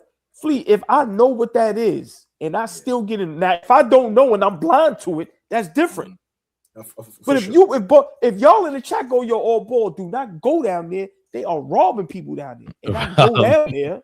And I come back with the And rabbit. then I come back up here and go, yo, Flea, in the chat. What y'all shit? Bro, Yeah, I got you. I got you, OG. This is who he been for 20 plus years. Y'all are feeding the monster. Because when he get with y'all in a private room, yo, my bad, man. You know, I don't need none of that shit, though. Bro, he's a New York nigga. He know how to woo you, my nigga. Like, come on, dog. But if you handle it correctly like a G, that shit fall on deaf ears. He just found the way they say something about LeBron a little while ago. Nobody even knows. You know why? LeBron ain't responding to that shit, bro. He could still come up right now. Yo, you know, I don't like LeBron. Me and him don't get along. And I want him to know. LeBron somewhere playing pickleball with his kids. He ain't think about that shit. But if he jump on social media and respond, that's what Stephen A. want. So that shit that Fabian just played, he wants somebody to respond to that. Well, he said that. We some more, Flea. No, I said pickleball. There was a pickleball reference. I said that's a great game. I just learned how to play. Excellent. Yeah. I think, like you said, they got real, old boy, because that's what happens when you're good. I think Stephen A. Smith and Skip Bayless, people hated him so much, but that's the point, that you're supposed to hate them. And ESPN knew that. They know that. They know it triggers people. Call it gaslighting, call it whatever you want. It works. It works. Like you were saying, Flea. I'm 100%. I understand what Flea is saying. Matt Barnes is the one that came out of nowhere and was calling Stephen A. Smith whatever it was, because he's trying to go political and whatever the case may be. And he just kept going down the same rabbit hole. And Stephen A. was just defending himself. He wants that because he's now going into political mode and trying to show you that he can do this political thing. I don't like how Matt Barnes and everybody who tries to attack Stephen A. Smith acts like they're not in the same game. Like, what was the point of even responding to him if you didn't want attention? You wanted the attention. You wanted to be known as I'm standing on this side and I'm a real one. I'm going to call out Stephen A. Smith. And it was just like, nobody cared about that either. I didn't understand Matt Barnes' point. I'm just more interested in Stephen A. really threatening everybody. And he really told them, I will tell everything about you. You want to take me off the air? No problem. I still got YouTube. Then what? Bro, he's good. He got 100 million. He's going on YouTube, and he's about to go, what do you call that? Superhead style. Hey, Flea, I'm going to be honest. That's what he's going to do. Him 100% on YouTube, niggas making $1 million a month off these. I know it doesn't mean anything to you. I'm just saying. No, I got what you're saying. No. When you say then what, it's just basically more of him on YouTube. No. It's just basically more. It's just basically more. Whatever his show is called on YouTube, whatever day or time he does it, it's just ramped up. It's just okay. Now I got what they say. I got time today. That's all it'll be. Yeah, I went somewhere else. I was talking about. See, now you don't have the worldwide leader protecting you. Now you don't have that umbrella. So yeah, you could go get all your money on YouTube, but you're gonna be outside. Yeah, you will be outside. Bodyguards. I mean, You will be outside. Like, and I'm the last nigga to talk tough, but I'm just saying we see it happen. So you ain't got ESPN and Mickey Mouse and all that protecting you and all that type of shit if you go that route. But you keep calling these niggas bluffs. Some of these niggas ain't got nothing to lose. Yeah, but absolutely nothing to lose. But Matt Barnes doubled down on what he said. But Flea, who do you blame for that though? Hold on, y'all. See, this is where, you know, all jokes aside, right? We don't condone violence. But Flea, who do you blame? I condone tightening a nigga up when he needs some tight. Right. But Flea, it's a difference between tightening someone up and violence. What I'm saying is it's okay to nip something in the bud diplomatically, right? I'm saying now who wins if you put your hands on somebody, right? Like, who wins? No, I'm being serious. OG, these niggas is making 200, 300, 400. These niggas is millionaires. You are the same brother that came to me and said, these niggas got money to bail out. These niggas got lawyer money. These niggas got it. I sound like an ignorant asshole right now, but I sound like this because they let him get away with murder. They let him get away with talking too fly. He's the type of nigga you see that never got punched in the face. Yeah, but never got punched in the face. But you know what? But wants to talk. Like I don't like them type of dudes. You know what my problem with that is? And then hide behind being a reporter. Right. Bro, he's good.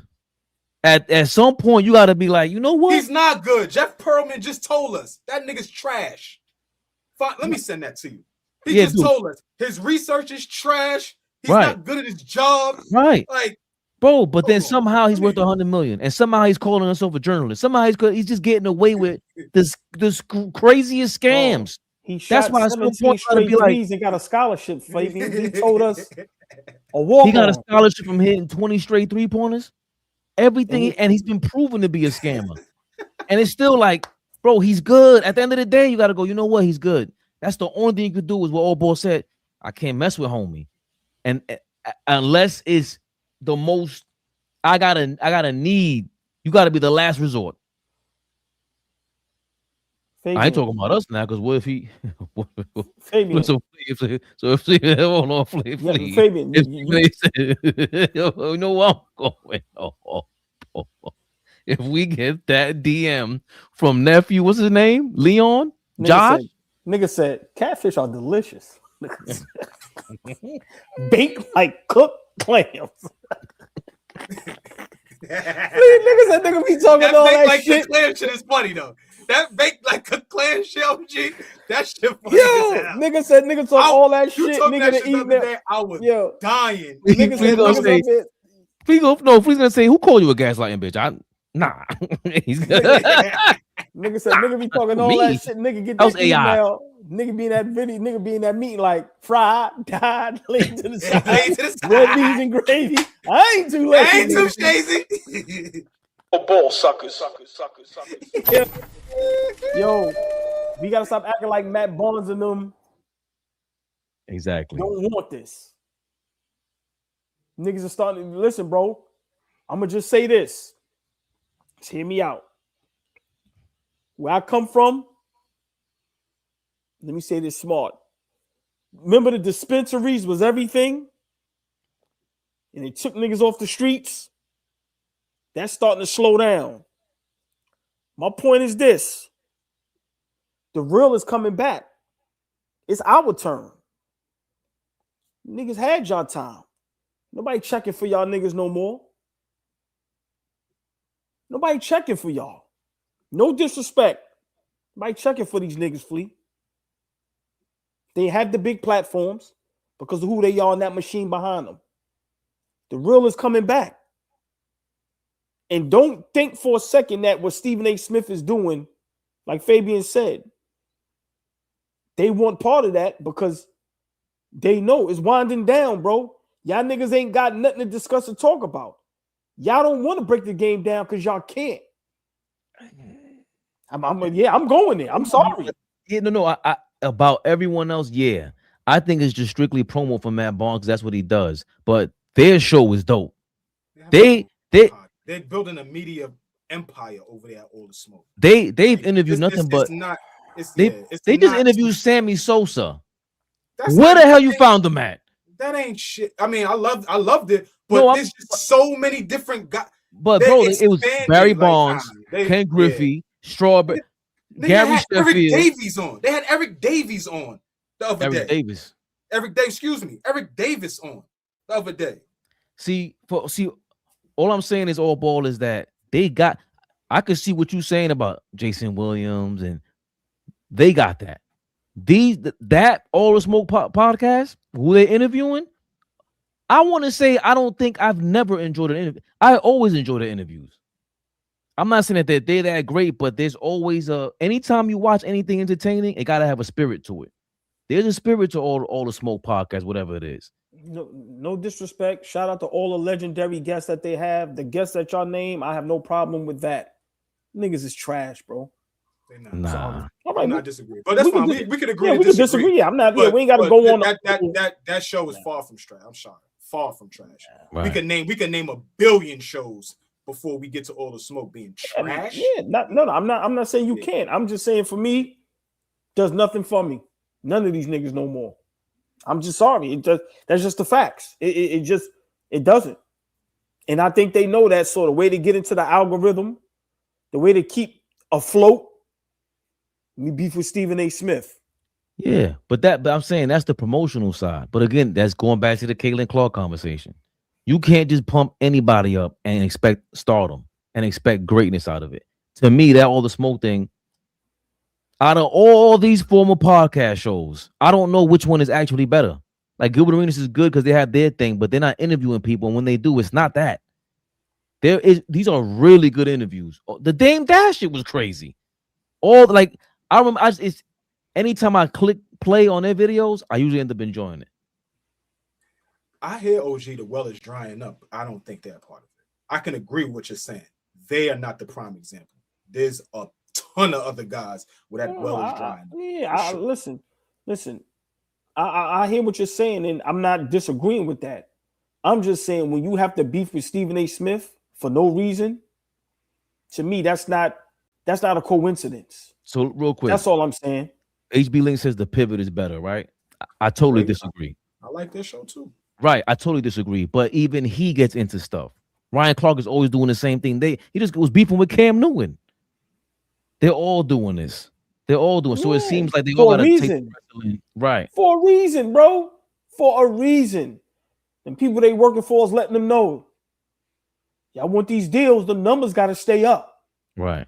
Do whatever you got to do. Ain't none of them niggas that cool by themselves to where they can entertain you, be funny, nah, they ain't doing none of that. They got to get into all this bullshit. That's why I told you they all in cahoots. Niggas is calling each other. They know each other. Yo, dog, listen, I'm gonna say this, you say that. We're gonna get these numbers up and make this bread. Get the fuck out of here. These niggas ain't fooling me from New York City, goddammit. I know how this shit go, Fleet. I love storytelling. I love chronicling stories. Yeah, All me too. Live will be back soon. So y'all look for that. But I love storytelling. I love guys going back and educating us. And for me, it don't even got to be about the game. It could be about stuff that we just don't know. And I learn something anytime that I watch whoever they have on. So I hear what you're saying, but for me, there are a few places if we talking about the space, there's only a few places for me that I go to get my fill of hoop talk or chronicling stories, docs, all it. Yeah, so, no, I agree. I'm just saying for me, I'm trying to make my last point. I know we gotta get out of here. I'm just saying, what's the purpose of beefing with Stephen A. Smith? What's the purpose of Ryan Clark and Cam Beat? Like, what's the purpose, right? If we have these dope platforms with these great guests that we can tell these great stories and be informal, right? They know what they're doing. And they're learning it from Skip and Stephen A. Smith. They are getting mesmerized and they're getting hypnotized by the numbers. So for me, that's the point I wanted to make, right? I ain't gonna say nobody's trash. Excuse me for that. I'm just saying these great platforms, y'all can do so much good. What's the purpose of that when you don't have to do that? When you have these great guests on, rightfully. You could tell these great stories, and that's all I'm saying. That's not the algorithm. According to Rap 920, that's what we're doing with the Pistons fans in Casino. That's smart. I mean, we're doing something right. They show up pretty often. So salute to them. We doing it all. We doing it all. You see the hashtag? You see the hashtag? That's good. Yeah, Rap. That's what I'm there, baby. That's what I'm talking about, dog. Rap Male 920. Karen. I love that. Right. I love that. Medicine in the candy. Big shout out. Karen. I like that. My real last point. What you just said was great, but we doing it organically. We don't plot and plan that shit. It's organic all the way. Fact. Appreciate you though. Fact. I ain't never been called a male Karen. I like that. That made me laugh. I like that. Big flake. Never the little one. Rap, you did what you were supposed to do with that one, big dog. I always try to give kudos on some fly shit. That was cool. Sometimes. I can't show nobody love. I'm a jealous Dominican. You are, brother. Like, what a shocker. Oh, so Celtics tomorrow night. Celtics tomorrow night. Pick your head up. We talking to you. Celtics tomorrow night. Thank you, 920. Yeah, thank you, Rap, for sure. For sure. K Dot, what up, baby? Oh, you got me a new word? Die Pistons. Let me see what that word is. Detritious? I always love a new word. I always love a new word. They say Die Pistons is crazy. Don't get a headache. We'll talk about it later, OG. Let me see what this. Nah, hold on. That shit better mean something crazy. That shit better than mean no regular shit. Hold on. Detritus, the waste or debris of any kind. Detritus definition: loose material, debris, or waste resulting from. Just say waste. Detritus. Niggas, man. Detritus. I think he's seen the Detritus Pistons. I'm niggas. Yeah. AP 8 o'clock? Oh, wait. 8 Hold o'clock on. game? I think 7:30. Hold on.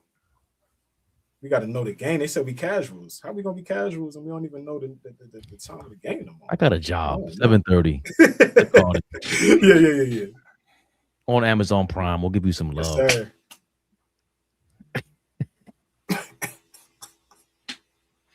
It could have been anywhere else. The treat is pistol. Super chat. Is more super chats, King's Speech? We read yours.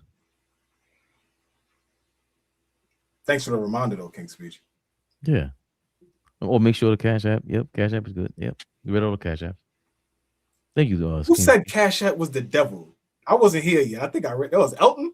Yeah, Elton. See, if you got Zelle, let me know. Or it was the other one.